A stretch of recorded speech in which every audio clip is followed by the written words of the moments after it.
ಈಗ ಉಪನ್ಯಾಸಕರ ನುಡಿಗಳು. Sir please. ಧಾರವಾಡ ಕಟ್ಟೆ ಧಾರವಾಡದ ಎಲ್ಲ ಸಾಹಿತ್ಯಿಕ ಮನಸ್ಸುಗಳಿಗೆ, ಓದುಗರಿಗೆ ಹಾಗೂ ವಿದ್ಯಾರ್ಥಿಗಳಿಗೆ ಮತ್ತು ಇಲ್ಲಿರತಕ್ಕಂಥ ಹಲವಾರು ವಿದ್ವಾಂಸರಿಗೆ ಶುಭ ಸಂಜೆಯ ನುಡಿಗಳನ್ನು ನನಗೆ ಇಲ್ಲಿ ಕೊಟ್ಟಿದ್ದಾರೆ. ಹಾಗಾಗಿ ಈ ಒಂದು ಮಾತುಗಳನ್ನು ಪ್ರಾರಂಭಿಸುವ ಮುಂಚೆ ನನ್ನ ವಿದ್ಯಾಗುರುಗಳಾಗಿರ್ತಕ್ಕಂತಹ ಪ್ರೊಫೆಸರ್ ಬಸವರಾಜ್ ಡೋಣೂರ್ ಸರ್ ಅವರಿಗೆ ನಾನು ನನ್ನ ಹೃದಯ ಸ್ಪರ್ಶಿ ನಮಸ್ಕಾರಗಳನ್ನು ಅರ್ಪಿಸುತ್ತಾ, ಕಳೆದ ಒಂದು ದಶಕದ ನಂತರದಲ್ಲಿ ಗುರುಗಳೊಟ್ಟಿಗೆ ಒಂದು ವೇದಿಕೆಯನ್ನು ಹಂಚಿಕೊಳ್ಳುವಂಥ ಅವಕಾಶವನ್ನು ನೀಡಿದ್ದಕ್ಕಾಗಿ ಧಾರವಾಡಕ್ಕೆ ನಾನು ಚಿರಋಣಿಯಾಗಿರ್ತೇನೆ. ಮತ್ತೆ ಮುಂದುವರೆದು ಈ ಒಂದು ಧಾರವಾಡ ಕಟ್ಟೆಯನ್ನ ಕಟ್ಟುತ್ತಿರುವಂತಹ ಎಲ್ಲ ಕೈಗಳಿಗೆ ಶಕ್ತಿಯನ್ನ ನೀಡುವಂತೆ ಈ ಸಾಹಿತ್ಯದ ಚಿಲುಮೆಗಳು ಅವರನ್ನ ಬಲಪಡಿಸಲಿ ಅಂತ ಆಶಿಸ್ತಾ, ಇಂದು ಈ ಉಪನ್ಯಾಸ ಮಾಲಿಕೆಯ 251ನೆಯ ಉಪನ್ಯಾಸವನ್ನ ನನಗಿಲ್ಲಿ ಕೊಟ್ಟಿದ್ದಾರೆ. ನನಗಿರ್ತಕ್ಕಂಥ ವಿಷಯ ಹೆನ್ರಿ ಫೀಲ್ಡಿಂಗ್ನ ಜೋಸೆಫ್ ಆಂಡ್ರಿಯೂಸ್ ಎನ್ನುವಂತ ಒಂದು ನಾವೆಲ್. ಇದು 18ನೇ ಶತಮಾನದ ಒಂದು ಬಹುದೊಡ್ಡ ಕೊಡುಗೆಗಳು ಅಂತಂದ್ರೆ ಸಾಹಿತ್ಯಿಕ ಪ್ರಕಾರಗಳಲ್ಲಿ ಕಾದಂಬರಿ ಬಹು ವಿಶಿಷ್ಟವಾಗಿ ನಿಲ್ತಕ್ಕಂಥ ಒಂದು ಸಾಹಿತ್ಯಿಕ ಪ್ರಕಾರ. ಮತ್ತೆ ಈ ಒಂದು ಸಾಹಿತ್ಯ ಪ್ರಕಾರ ಅಲ್ಲಿ ಮೇಳೈಸಲಿಕ್ಕೆ ಹಲವಾರು ಹಿನ್ನೆಲೆಯ ಕಾರಣಗಳನ್ನು ಕೂಡ ನಾವಿಲ್ಲಿ ಗಮನಿಸಬಹುದು. ಎಲಿಜಬೆಥನ್ ಸಮಯದ ನಂತರದಲ್ಲಿ ನಾವು ನೋಡ್ಕೊಂಡಾಗ ಅಲ್ಲಿ ಸಾನೆಟ್ ಇತ್ತು, ಮತ್ತೆ ಲಿರಿಕಲ್ ಪೋಯಮ್ಸ್ಗಳಿತ್ತು. ಅತ್ಯಂತ ಹೇರಳವಾಗಿ ನಮಗೆ ಅಲ್ಲಿ ನಾಟಕದ ಪ್ರಭಾವಗಳು ಅತ್ಯಂತ ಹೆಚ್ಚಿಗೆ ಕಂಡು ಬರ್ತವೆ. ಮುಂದೆ ಸರಿಸುಮಾರು 100-150 ವರ್ಷಗಳವರೆಗೆ ಸಾಹಿತ್ಯದಲ್ಲಿ ಹಲವಾರು ಪ್ರಕಾರಗಳನ್ನ ನಾವಲ್ಲಿ ಕಾಣ್ತಾ ಬರ್ತೇವೆ.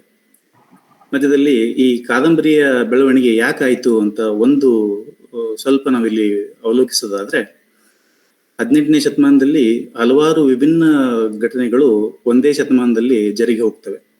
ಅಲ್ಲಿ ಅಸಮರ್ಪಕವಾಗಿರ್ತಕ್ಕಂತಹ ಮತ್ತು ಬಹಳ ದೀರ್ಘಾವಧಿಯವರೆಗೆ ರಾಜ್ಯವನ್ನ ಆಳ್ತಕ್ಕಂತಹ ಒಂದು ಕೊರತೆ ಅಲ್ಲಿ ಕಂಡು ಬರುತ್ತೆ. ಕೈಗಾರಿಕೆಯ ಒಂದು ಬೃಹದಾಕಾರದ ಯೋಜನೆಗಳು ಅಲ್ಲಿ ಕಂಡು ಬರ್ತವೆ. ಮತ್ತು ಸಾಹಿತ್ಯ ರಚನೆಯ ಮೇಲೆ ಲೈಸೆನ್ಸಿಂಗ್ ಆಕ್ಟಿನ ಒಂದು ಪ್ರಭಾವ ಕೂಡ ಕಂಡು ಬರುತ್ತೆ. ಈ ಮಧ್ಯದಲ್ಲಿ ನಾಟಕಗಳು ಸಂಪೂರ್ಣವಾಗಿ ಮುಚ್ಚಿ ಹೋಗ್ತಕ್ಕಂಥ ಒಂದು ಸಂದರ್ಭ 18ನೇ ಶತಮಾನದಲ್ಲಿ ನಾವಿಲ್ಲಿ ಕಾಣಬೇಕಾಗ್ತದೆ. ಈ ಮಧ್ಯದಲ್ಲಿ ಸಾಹಿತ್ಯ ಸೃಷ್ಟಿಯನ್ನ ಗಮನಿಸಿದ್ರೆ 18ನೇ ಶತಮಾನದಲ್ಲಿ ರಚನೆಯಾದಂತಹ ಸಾಹಿತ್ಯ ಬಹುದೊಡ್ಡ ಕೊಡುಗೆ ಇಂಗ್ಲಿಷ್ ಸಾಹಿತ್ಯಕ್ಕೆ ನಾವಿಲ್ಲಿ ಕಾಣ್ತೇವೆ. ಹಾಗಾಗಿ ಇಂದಿನ ಉಪನ್ಯಾಸ ಮಾಲಿಕೆಯಲ್ಲಿ ಸಾಹಿತ್ಯ ದರ್ಶನ ಅಂತ ಹೆಸರಿಟ್ಟಿರೋದು ಬಹಳ ಸಮಂಜಸವೇ ಸರಿ. ಇಲ್ಲಿ ಸಾಹಿತ್ಯದ ದರ್ಶನಕ್ಕೆ ಹಲವಾರು ದಾರ್ಶನಿಕರು ಪ್ರಯತ್ನಿಸುತ್ತಿರುವ ಹಾಗೆ 18ನೇ ಶತಮಾನದಲ್ಲಿ ಸಾಹಿತ್ಯವನ್ನು ಕಟ್ಟುವಂತಹ ಹಲವಾರು ಮುಂಚೂಣಿಯ ಬರಹಗಾರರು ತಮ್ಮ ವಿಶಿಷ್ಟವಾದಂತಹ ಜವಾಬ್ದಾರಿ ಏನೆಂಬುದನ್ನ ಅರ್ಥಕೊಂಡಿದ್ರು. ಟಿ.ಎಸ್. ಇಲಿಯಟ್ ಅವ್ರ ಪ್ರಕಾರ ಹೇಳ್ತಕ್ಕಂಥ ಗ್ರೇಟ್ ಟ್ರೆಡಿಷನ್ ಅಲ್ಲಿ ಒಂದಾಗಿ ಕಾಣ್ತಕ್ಕಂತಹ ಹೆನ್ರಿ ಫೀಲ್ಡಿಂಗ್ ತಮ್ಮ ಪೂರ್ವಜರ ಸಾಹಿತ್ಯದ ಬಗೆ ಹೀಗಿತ್ತು ಮತ್ತು ನೈಜ ಜೀವನದ ಚಿತ್ರಣವನ್ನ ಕಟ್ಟಿಕೊಡ್ಲಿಕ್ಕೆ ಅವರು ಮಾಡ್ಬೇಕಾದಂತ ಜವಾಬ್ದಾರಿ ಹೀಗಿತ್ತು ಅನ್ನೋದನ್ನ ಬಹಳ ಚೆನ್ನಾಗಿ ಅರ್ಥ ಮಾಡ್ಕೊಂಡಂತ ವಾಸ್ತವಿಕ ಬರಹಗಾರರಲ್ಲಿ ಹೆನ್ರಿ ಫೀಲ್ಡಿಂಗ್ ಅವರು ಕೂಡ ಒಬ್ರು. ನಿಮ್ಗೆ ಈಗಾಗಲೇ ಹೇಳಿರೋ ಹಾಗೆ ಈ ಕಾದಂಬರಿಯ ಉಗಮ ಕೇವಲ 18ನೇ ಶತಮಾನದಲ್ಲಿ ಆಯ್ತೇನು ಅಂತ ಪ್ರಶ್ನೆ ಕೇಳಿದ್ರೆ ಬಹುಶಃ ಇಲ್ಲ.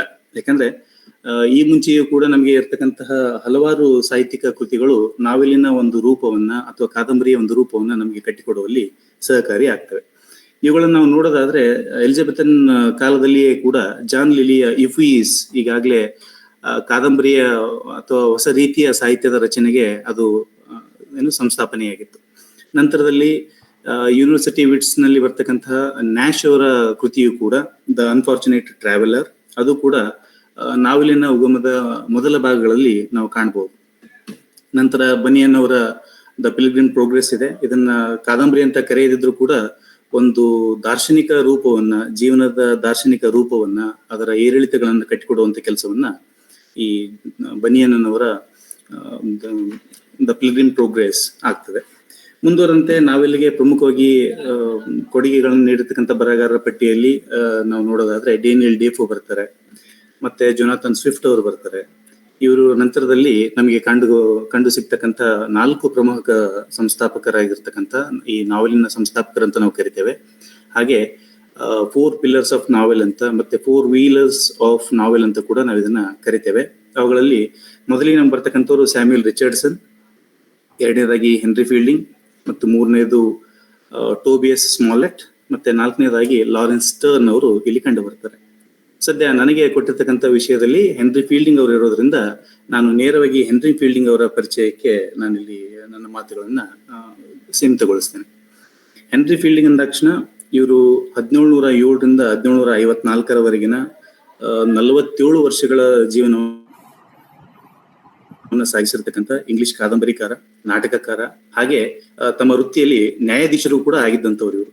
ಆಧುನಿಕ ಇಂಗ್ಲಿಷ್ ಕಾದಂಬರಿಯ ಸಂಸ್ಥಾಪಕರ ಸ್ಥಾನದಲ್ಲಿ ಬಹು ವಿರಳವಾಗಿರ್ತಕ್ಕಂತಹ ನೈಜತೆಯ, ಅಂದ್ರೆ ರಿಯಲಿಸ್ಟಿಕ್ ಅಂತ ನಾವೇನ್ ಕರಿತೀವಿ, ಅಥವಾ ಯಥಾರ್ಥವಾದಂತಹ ಸಾಹಿತ್ಯ ಅಂತ ಏನ್ ಕರಿತೀವಿ, ಅದನ್ನ ಹಾಸ್ಯದೊಂದಿಗೆ ವ್ಯಂಗ್ಯ ರೂಪದಲ್ಲಿ ಸಮಾಜದ ಸುಧಾರಣೆಗಾಗಿ ಬಳಸುವಂತಹ ಒಂದು ಸಾಹಿತ್ಯ ಕೃತಿಯ ಕೃಷಿಯನ್ನ ಇಲ್ಲಿ ಹೆನ್ರಿ ಫೀಲ್ಡಿಂಗ್ ಅವರು ಮಾಡ್ತಾರೆ. ಹೀಗಾಗಿ ಇವರ ಪ್ರಾರಂಭಿಕ ಜೀವನವನ್ನು ಒಂಚೂರು ಗಮನಿಸೋದಾದ್ರೆ 1707ರಲ್ಲಿ ಇವರು ಇಂಗ್ಲೆಂಡಿನ ಶಾರ್ಪಮ್ ಪಾರ್ಕ್, ಸೋಮರ್ಸೆಟ್ ಅಲ್ಲಿ ತಮ್ಮ ಜನನವನ್ನ ಪಡಿತಾರೆ. ಇವರ ತಂದೆ ಎಡ್ಮಂಡ್ ಫೀಲ್ಡಿಂಗ್ ಅವರು ಸೇನೆಯಲ್ಲಿ ಜನರಲ್ ಆಗಿರ್ತಾರೆ. ಮತ್ತೆ ತಾಯಿ ಸಾರಾ ಗೋಲ್ಡ್, ಇವರು ಕೂಡ ಶ್ರೀಮಂತ ಕುಟುಂಬದವರಾಗಿರ್ತಾರೆ. ಇವರ ಕಸಿನ್ ಸಾರಾ ಫೀಲ್ಡಿಂಗ್ ಅವರು ಕೂಡ ಈ ಮಕ್ಕಳ ಸಾಹಿತ್ಯದಲ್ಲಿ ಬಹು ಹೆಸರುವಾಸಿಯಾಗಿರ್ತಕ್ಕಂತಹ ಮುಂಚೂಣಿಯ ಬರಹಗಾರರಲ್ಲಿ ಅವರು ಒಬ್ಬರು ಇರ್ತಾರೆ. ನಂತರದಲ್ಲಿ ಇವರು ತಮ್ಮ ಶೈಕ್ಷಣಿಕ ವ್ಯವಸ್ಥೆಗಾಗಿ ಅಥವಾ ಶೈಕ್ಷಣಿಕ ಮುಂಚೂಣಿಗಾಗಿ ಇವರು ಈಟನ್ ಕಾಲೇಜ್ನಲ್ಲಿ ವ್ಯಾಸಂಗವನ್ನು ಮಾಡ್ತಾರೆ. ಅಲ್ಲಿಂದ ಇವರ ಸಾಹಿತ್ಯ ಕೃಷಿಯು ಕೂಡ ಆರಂಭ ಆಗುತ್ತೆ. ಅಲ್ಲಿ ಅತ್ಯಂತ ಹೆಚ್ಚಿಗೆ ಇವರು ಮೊರೆ ಹೋಗಿದ್ದು ಪುರಾತನ ಸಾಹಿತ್ಯಕ್ಕಾಗಿ, ಮತ್ತೆ ಅದನ್ನ ಹಾಸ್ಯ ಪ್ರಜ್ಞೆಯ ಬರವಣಿಗೆಯ ಆಸಕ್ತಿ ಇವರಿಗೆ ಬೆಳೆದದ್ದು ಕೂಡ ಈ ಈಟನ್ ಕಾಲೇಜ್ನಲ್ಲಿಯೇ. ಮುಂದೆ 1728ರ ಸುಮಾರಿಗೆ ಇವರು ಕಾನೂನಿನ ಹೆಚ್ಚಿನ ಓದಿಗಾಗಿ ನೆದರ್ಲ್ಯಾಂಡಿನ ಲೇಡನ್ ವಿಶ್ವವಿದ್ಯಾಲಯಕ್ಕೆ ತೆರಳುತ್ತಾರೆ. ಆದರೆ ಬಹು ಹಣಕಾಸಿನ ಸಮಸ್ಯೆಯಿಂದಾಗಿ ಇವರು ಮತ್ತೆ ಇಂಗ್ಲೆಂಡಿಗೆ ಮರಳುತ್ತಾರೆ. ಇವರು ಇಂಗ್ಲೆಂಡ್ಗೆ ಮರಳಿದ ನಂತರದಲ್ಲಿ 1728ರ ಸುಮಾರಿಗೆ, ಆಗಿನ್ನೂ ಲೈಸೆನ್ಸಿಂಗ್ ಆಕ್ಟ್ ಇನ್ನೂ ಜಾರಿಯಲ್ಲಿ ಇರದೇ ಇರೋ ಕಾರಣಕ್ಕೆ ಇವರು ನಾಟಕಕಾರರಾಗಿ ತಮ್ಮ ಸಾಹಿತ್ಯವನ್ನ ಆರಂಭಿಸ್ತಾರೆ. ನಾಟಕಕಾರರಾಗಿ ಇವರು ಸುಮಾರು 25ಕ್ಕೂ ಹೆಚ್ಚಿನ ನಾಟಕಗಳನ್ನ ಇವರು ರಚಿಸ್ತಾರೆ. ಆದ್ರೆ ಅತ್ಯಂತ ಹೆಸರುವಾಸಿಯಾಗಿರ್ತಕ್ಕಂಥವುಗಳಲ್ಲಿ ನಾವು ನೋಡೋದಾದ್ರೆ ದ ಟ್ರಾಜಿಡಿ ಆಫ್ ಟ್ರಾಜಿಡೀಸ್ ಅಥವಾ the life and death of Tom thumb the great, ಇವ್ರದ್ದು 1731ರ ಕೃತಿಯಾಗಿರ್ಬೋದು, ಅಥವಾ ಪ್ಯಾಸ್ಕ್ವಿನ್ ಅಂತಕ್ಕಂಥ 1736ರ ಕೃತಿಯಾಗಿರ್ಬೋದು. ಇದರ ಜೊತೆಗೆ the historical register of the year 1736 ಅನ್ನುವಂಥ ಕೃತಿಯು ಕೂಡ ಆಗಿದೆ. ಇದು ಆಗಿನ ಕಾಲದ ಪ್ರಧಾನಿಯಾಗಿದ್ದಂಥ ರಾಬರ್ಟ್ ವಾಲ್ಪೋಲ್ ಅವರ ಸರ್ಕಾರದ ವಿರುದ್ಧ ವಾಗ್ದಾಳಿಯನ್ನ ಮಾಡಿರ್ತಕ್ಕಂಥ ಒಂದು ನಾಟಕ ಆಗಿತ್ತು. ಇದರ ನಂತರದಲ್ಲಿ ನಾಟಕಗಳ ಮೇಲೆ 1737ರಲ್ಲಿ ಬಹು ಬಿಗಿಯಾದಂತಹ ಒಂದು ಕಾನೂನನ್ನ ಜಾರಿಗೊಳಿಸ್ತಾರೆ, ಲೈಸೆನ್ಸಿಂಗ್ ಆಕ್ಟ್ ಅಂತ ಹೇಳಿ. ಅಲ್ಲಿಂದ ಈ ನಾಟಕಗಳ ಸೃಜನೆ ಕಡಿಮೆಯಾದಂತೆಲ್ಲ ಇನ್ನು ಇಮ್ಯಾಜಿನೇಟಿವ್ ಆಗಿರ್ತಕ್ಕಂತಹ ಬರಹಗಳು ಮತ್ತು ನೈಜ ಜೀವನಕ್ಕೆ ಸಂಬಂಧಿಸಿದಂತಹ ಬರಹಗಳು ಮತ್ತು ಬಹುವ್ಯಾಪಿಯಾಗಿ ವಿಶಾಲವಾಗಿರ್ತಕ್ಕಂತಹ ಕೃತಿಗಳ ರಚನೆ ಅಲ್ಲಿ ಆರಂಭ ಆಗುತ್ತೆ. ಆ ಸಂದರ್ಭದಲ್ಲಿ ಕಾದಂಬರಿ ಎಡೆಗೆ ಸಹಜವಾಗಿಯೇ ಮತ್ತು ಅಲ್ಲಿನ ಸಾಮಾಜಿಕ ಆವರಣ ಹೆನ್ರಿ ಫೀಲ್ಡಿಂಗ್ ಅವರನ್ನ ಈ ನಾವೆಲ್ನ ಕಡೆಗೆ ತಂದೊಡ್ಡುತ್ತೆ. ಮುಂದೆ ನಾವೆಲ್ನ ಬರವಣಿಗೆಗೆ ಸೇರುವ ಮುಂಚೆ ಇವರು ಬ್ಯಾರಿಸ್ಟರ್ ಆಗಿ ಅಥವಾ ಅಂದ್ರೆ ವಕೀಲರಾಗಿ ಕೂಡ ತಮ್ಮ ಸೇವೆಯನ್ನ ಮಿಡಲ್ ಟೆಂಪಲ್ ಅನ್ನುವಂಥದ್ರಲ್ಲಿ ಆರಂಭಿಸ್ತಾರೆ. ಮುಂದೆ ತಮ್ಮದೇ ಆದಂತಹ ಪತ್ರಿಕೆಯನ್ನು ಕೂಡ ಆರಂಭಿಸ್ತಾರೆ, ದ ಚಾಂಪಿಯನ್ ಅಂತ ಹೇಳಿ. ಅದಾದ ನಂತರದಲ್ಲಿ ಇವರಿಗೆ ಜೀವನದ ಕುರಿತಾದಂತಹ ತಿರುವುಗಳು ಬಹಳಷ್ಟು ಹೆಚ್ಚಿಗೆ ಇವರು ರೋಮನ್ ಸಾಹಿತ್ಯದಿಂದ ಮತ್ತು ಅಗಸ್ಟನ್ ಲಿಟರೇಚರ್ ಅಂತ ನಾವೇನ್ ಕರಿತೀವಿ, ಅಲ್ಲಿಂದ ಹೆಚ್ಚಿನ ಪ್ರಭಾವವನ್ನು ಇವರು ಪಡ್ಕೊಳ್ತಾರೆ. ಇದರಿಂದಾಗಿ ಇವರ ಮೊದಲ ಕೃತಿಯಾಗಿ 1740ರಲ್ಲಿ ಪಮೇಲಾ ಅನ್ನುವಂತ ಒಂದು ಕೃತಿಗೆ ವಿರುದ್ಧವಾಗಿ ಅಥವಾ ಅದಕ್ಕೆ ಒಂದು ಸೀಕ್ವೆಲ್ ಆಗಿ ನಾವೊಂದು ಕೃತಿಯನ್ನು ಇಲ್ಲಿ ಕಾಣ್ತೇವೆ. ಅದನ್ನ ನಾವು ಇಲ್ಲಿ ಬಹಳಷ್ಟು ರೀತಿಯಲ್ಲಿ ನೋಡೋದಾದ್ರೆ ಪ್ಯಾರೋಡಿ ಅಂತ ಕರೆಯೋದಾದ್ರೆ ಶಮೇಲಾ ಅನ್ನುವಂತಹ 1741ರ ಕೃತಿಯನ್ನ ಇವರು ಬರೆದು ಸ್ಯಾಮ್ಯುಯಲ್ ರಿಚರ್ಡ್ಸನ್ ಹಾಗೆ ಇವರು ಕೂಡ ಪ್ರಖ್ಯಾತಿಯನ್ನು ಗಳಿಸಿರ್ತಕ್ಕಂಥ ಮೊದಲ ಕೃತಿ ಶಮೇಲಾ ಆಗಿರುತ್ತೆ. ಮತ್ತೆ ಇವರು ಮುಖ್ಯವಾಗಿ ನೋಡೋದಾದ್ರೆ ಒಂದಷ್ಟು ಕಾದಂಬರಿಗಳನ್ನ ಪ್ರಮುಖವಾದವುಗಳು ಅಂತ ನಾವಿಲ್ಲಿ ಕರಿಬಹುದು. ಕೊನೆಯದಾಗಿ ಜೋಸೆಫ್ ಆಂಡ್ರ್ಯೂಸ್ 1742ರಲ್ಲಿ ರಚಿಸ್ತಾರೆ. ಸದ್ಯ ಇವತ್ತಿನ ಮಾಲಿಕೆಯಲ್ಲಿ ನಾವು ಅದನ್ನ ನೋಡ್ತಾ ಇದ್ದೀವಿ. 1749ರಲ್ಲಿ ಟಾಮ್ ಜೋನ್ಸ್ ಅನ್ನ ಇವರು ರಚಿಸ್ತಾರೆ. ಇದು ಕೂಡ ಅತ್ಯಂತ ಮಹತ್ವವಾದ ಕೃತಿ ಇವರದಾಗಿರುತ್ತೆ. ಹಾಗಾಗಿ ಇವೆಲ್ಲವುಗಳು ಪಿಕ್ಯಾರಸ್ ನೇಚರ್ದವು, ಅಲೆಮಾರಿ ಜನಾಂಗದ ಒಂದು ಸಾಹಿತ್ಯವನ್ನ, ಅಲೆಮಾರಿ ಜೀವನದ ನೈಜತೆಯನ್ನ ಕಟ್ಟಿಕೊಡ್ತಕ್ಕಂಥ ಒಂದು ಸಾಹಿತ್ಯದ ಪ್ರಕಾರ ಇಲ್ಲಿ ಸೃಷ್ಟಿಯಾಗ್ತವೆ.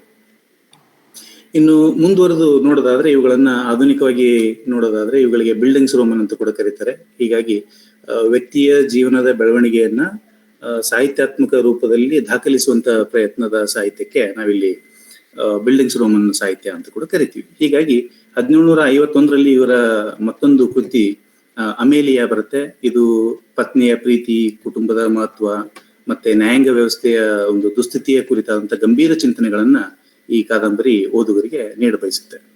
ಹೀಗಾಗಿ ಇವರು ತಮ್ಮ ಸಾಹಿತ್ಯ ಕೃಷಿಯಲ್ಲಿ ಬಹು ಹೆಸರುವಾಸಿಯಾಗಿ ಗಳಿಸಲಿಕ್ಕೆ ಕಾರಣ ಏನಂದ್ರೆ ಅವರ ನಿರೂಪಣಾ ಶೈಲಿ.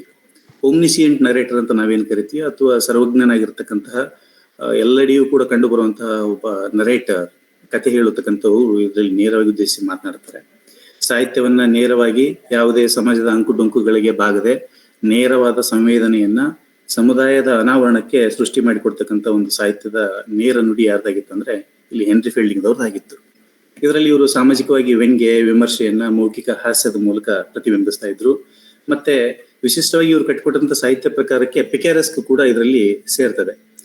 ಮತ್ತೆ ಈ ಸಂದರ್ಭಕ್ಕೆ ಜನರ ಭಾವೋದ್ವೇಗಗಳನ್ನ, ಮಾನವೀಯ ಗುಣಗಳನ್ನ ಬಹುಮುಖ್ಯವಾಗಿ ಇಲ್ಲಿ ಇವರು ಆದೇಶಿಸ್ತಾರೆ. ಯಾಕಂದ್ರೆ ಮಷಿನ್ಗಳಿಂದ ಅಥವಾ ಯಂತ್ರಗಳಿಂದ ತುಂಬಿ ಹೋದಂತ 18ನೇ ಶತಮಾನದಲ್ಲಿ ನಾವು ಅಳೆದದ್ದು ಬಹಳಷ್ಟಿದೆ, ಅಳೆಯುವಂಥದ್ದು ಇನ್ನೂ ಕಡಿಮೆ ಇದೆ ಅಂತ ಹೇಳ್ಬೇಕಾದಾಗ 18ನೇ ಶತಮಾನದ ದೊಡ್ಡವರ ಸಣ್ಣತನ ಹಾಗೂ ಸಣ್ಣವರ ದೊಡ್ಡತನಗಳನ್ನ ಮಾನವೀಯ ಸ್ವಭಾವಗಳಲ್ಲಿ ಹುಡುಕಿದಂತಹ ಶ್ರೇಷ್ಠ ಬರಹಗಾರ ಯಾರಾದ್ರೂ ನಮ್ಗೆ ಇದ್ದಾರೆ ಅಂದ್ರೆ ಅದು ಹೆನ್ರಿ ಫೀಲ್ಡಿಂಗ್ ಅವರು. ಹೀಗೆ 1748 ಸುಮಾರಿಗೆ ಮ್ಯಾಜಿಸ್ಟ್ರೇಟ್ ಆಗ್ತಾರೆ. ಮುಂದೆ ಇವರು ತಮ್ಮದೇ ಆಗಿರ್ತಕ್ಕಂತಹ ಮೊದಲ ಪೊಲೀಸ್ ಬೆಂಗಾವಲು ಪಡೆ ಅಂತ ನಾವೇನ್ ಕರಿತೀವಿ, ಅದಕ್ಕೆ ಬೋ ಸ್ಟ್ರೀಟ್ ರನ್ನರ್ಸ್ ಅಂತ ಕರೀತಾರೆ. ಈ ಬೋ ಸ್ಟ್ರೀಟ್ ರನ್ನರ್ಸ್ ಅನ್ನು ಕೂಡ ಇವರು ಮೊದಲಿಗೆ ಆರಂಭಿಸ್ತಾರೆ. ಮತ್ತೆ ಮುಂದೆ ಕಾನೂನಿನ ಸುಧಾರಣೆಗಾಗಿ ಒಂದಷ್ಟು ಕೃತಿಗಳನ್ನು ಕೂಡ ಇವರು ರಚಿಸ್ತಾರೆ. ಅದರಲ್ಲಿ ಬಹುಮುಖ್ಯವಾದದ್ದು an enquiry into the causes of the late increase of robbers, 1751ರಲ್ಲಿ ಇವರು ಇದನ್ನ ರಚಿಸ್ತಾರೆ.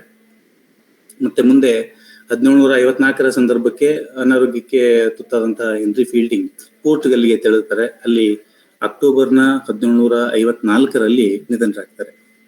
ಮತ್ತೆ ಒಬ್ಬ ಬರಹಗಾರರಾಗಿ ಹೆನ್ರಿ ಫೀಲ್ಡಿಂಗ್ ಅವರ ಶಾಶ್ವತ ಪ್ರಭಾವವನ್ನ ಹಲವು ರೀತಿಯಲ್ಲಿ ಇಂದಿಗೂ ಕೂಡ ಉಳಿಸ್ಕೊಳ್ತಾರೆ. ಇಂಗ್ಲಿಷ್ ಸಾಹಿತ್ಯದ ಕಾದಂಬರಿಯಲ್ಲಿಯ ಸಂಸ್ಥಾಪಕರಲ್ಲಿ ಒಬ್ಬರಾಗ್ತಾರೆ. ಹಾಸ್ಯ ಪ್ರವೃತ್ತಿಯ ಬರವಣಿಗೆಯೂ ಇವ್ರದಾಗುತ್ತೆ. ಮತ್ತೆ ಟಿ.ಎಸ್. ಇಲಿಯಟ್ ಹೇಳ್ತಕ್ಕಂಥ ಪ್ರತಿಷ್ಠಿತವಾದಂತಹ ಸಂಸ್ಕೃತಿಯನ್ನ ಕಟ್ಟಿಕೊಡುವಂತಹ ಬರಹಗಾರರ ಪಟ್ಟಿಯಲ್ಲಿ ಇವರು ಕೂಡ ಸೇರ್ಕೊಳ್ತಾರೆ. ಮುಂದೆ ಚಾರ್ಲ್ಸ್ ಡಿಕೆನ್ಸ್, ಥ್ಯಾಕ್ರೆ ಮತ್ತು ಜೇನ್ ಆಸ್ಟಿನ್ ಅಂತವರ ಕೃತಿಗಳ ಮೇಲೆ ಅತ್ಯಂತ ಹೆಚ್ಚಿನ ಪ್ರಭಾವವನ್ನು ಉಳಿಸುವಂತಹ ವ್ಯಕ್ತಿ ಇವರಾಗಿ ಕಾಣ್ತಾರೆ. ಹಾಗಾಗಿ ಸಾಹಿತಿ ಅಲ್ಲದೆ ಕಾನೂನು, ನ್ಯಾಯಾಂಗ ವ್ಯವಸ್ಥೆಯ ಸುಧಾರಕರಾಗಿಯೂ ಕೂಡ ಇವರು ಇಲ್ಲಿ ಕಂಡು ಬರ್ತಾರೆ. ಇನ್ನು ಇಷ್ಟನ್ನ ನಿಮ್ಮ ಗಮನಕ್ಕೆ ತರಬಯಸಿದ ನಂತರದಲ್ಲಿ ನಾನು ಪ್ರಮುಖವಾಗಿ ಮಾತಾಡ್ತಕ್ಕಂಥದ್ದು ನನಗೆ ವಹಿಸಿಕೊಟ್ಟಿರ್ತಕ್ಕಂಥ ಕೃತಿ. ಇಲ್ಲಿ ಸಾಹಿತ್ಯದ ಪರಿಚಯ ಅಂತಂದ್ರೆ ಜೀವನದ ಪರಿಚಯವೇ ಸರಿ. ಯಾಕಂದ್ರೆ ಸಾಹಿತ್ಯವನ್ನ ಲೈಫ್ ರಿಟರ್ನ್ ಇನ್ ಲೆಟರ್ಸ್ ಅಂತ ನಾವು ಕರೆಯೋದಾದ್ರೆ, ಜೀವನವನ್ನ ಅಕ್ಷರ ರೂಪದಲ್ಲಿ ಬರೆಯಲ್ಪಡುವಂಥದ್ದೇ ಸಾಹಿತ್ಯ ಅಂತ ನಾವು ಕರೆಯೋದಾದ್ರೆ, 18ನೇ ಶತಮಾನದ ಸಾಮಾನ್ಯರ, ಬಡವರ, ಅಲೆಮಾರಿ ಜನಗಳ ಜೀವನವನ್ನ ಕಟ್ಟಿಕೊಡ್ತಕ್ಕಂತಹ ಸಾಹಿತ್ಯ ಈ ನಮ್ಮ ಹೆನ್ರಿ ಫೀಲ್ಡಿಂಗ್ ಅವ್ರದ್ದಾಗಿತ್ತು. ಇಂತಹ ಸಾಲುಗಳಲ್ಲಿ ಮೂಡಿ ಬಂದಂತ ಅಮೋಘವಾದ ಕೃತಿ ಯಾವುದಂದ್ರೆ ಜೋಸೆಫ್ ಆಂಡ್ರ್ಯೂಸ್. ತಾವು ಒಂದ್ ಸ್ವಲ್ಪ ಗಮನಿಸೋದಾದ್ರೆ, ಜೋಸೆಫ್ ಆಂಡ್ರ್ಯೂಸ್ ನ ಒಂದು ಕಂಪ್ಲೀಟ್ ಟೈಟಲ್ ಏನಂದ್ರೆ the history of adventures of Joseph Andrews and of his friend Mr Abraham Adams. ಅಲ್ಲಿಗೆ ಮುಗಿಯೋದಿಲ್ಲ. Written in the imitation of the manner of Cervantes, author of Don Quixote ಅಥವಾ Don ಕ್ವಿಯೋಟೆ ಅಂತ ಕೂಡ ಇದನ್ನು ಕರೀತಾರೆ. ಇದು 1742ರಲ್ಲಿ ಆಂಡ್ರ್ಯೂ ಮಿಲ್ಲರ್ ಎನ್ನುವಂತ ಪಬ್ಲಿಷರ್ನ ಸಹಾಯದಿಂದ ಈ ಕೃತಿ ಪಬ್ಲಿಷ್ ಆಗುತ್ತೆ. ಮತ್ತು ಸಾಹಿತ್ಯ ಪ್ರಕಾರಗಳಲ್ಲಿ ಇದು ಪಿಕ್ಯಾರಸ್ ನಾವೆಲ್. ಈ ಪಿಕ್ಯಾರಸ್ ನಾವೆಲ್ಗಳನ್ನ ನಾವಿಲ್ಲಿ ನೋಡೋದಾದ್ರೆ ಅದರಲ್ಲಿ ಬರ್ತಕ್ಕಂತಹ ಹಲವಾರು ಲಕ್ಷಣಗಳನ್ನ ನಾವು ಈ ಕೃತಿಯ ಮುಂದೆ ಕಾಣ್ತೇವೆ. ಮತ್ತೆ ಹೆನ್ರಿ ಫೀಲ್ಡಿಂಗ್ ಅವರು ಒಂದು ಸ್ಪಷ್ಟವಾದಂತ ಮಾಹಿತಿಯನ್ನ ತಮ್ಮ ಈ ಪುಸ್ತಕದ ಮುನ್ನುಡಿಯಲ್ಲಿ ನಮಗೆ ನೀಡ್ತಾರೆ. ಅದೇನಂದ್ರೆ ಯಾವ ತರಹದ ಸಾಹಿತ್ಯ ಇದು ಅಂತ ಹೇಳಿದ್ರೆ ಕಾಮಿಕ್ ಎಪಿಕ್ ಪೋಯಮ್ ಇನ್ ಪ್ರೋಸ್ ಅಂತ ಅವರು ಕರೀತಾರೆ. ಇದು ಕಾಮಿಕ್ ಎಪಿಕ್, ಬಹಳ ದೀರ್ಘವಾದಂಥದ್ದು, ಮತ್ತೆ ಪೋಯಮ್ ಇನ್ ಪ್ರೋಸ್ ಅನ್ನುವಂತ ಒಂದು ಸಾಹಿತ್ಯವನ್ನು ಕಟ್ಟಿಕೊಡ್ತಾರೆ. ಅಂದ್ರೆ the work of prose fiction epic in length. ಇದು ಗದ್ಯ ಭಾಗದ ಕೃತಿ ಆದ್ರೂ ಕೂಡ ಬಹು ವಿಸ್ತಾರವಾದಂತ ಕೃತಿ ಇದಾಗಿದೆ ಅಂತ ಅವರಿಲ್ಲಿ ಕರೀತಾರೆ.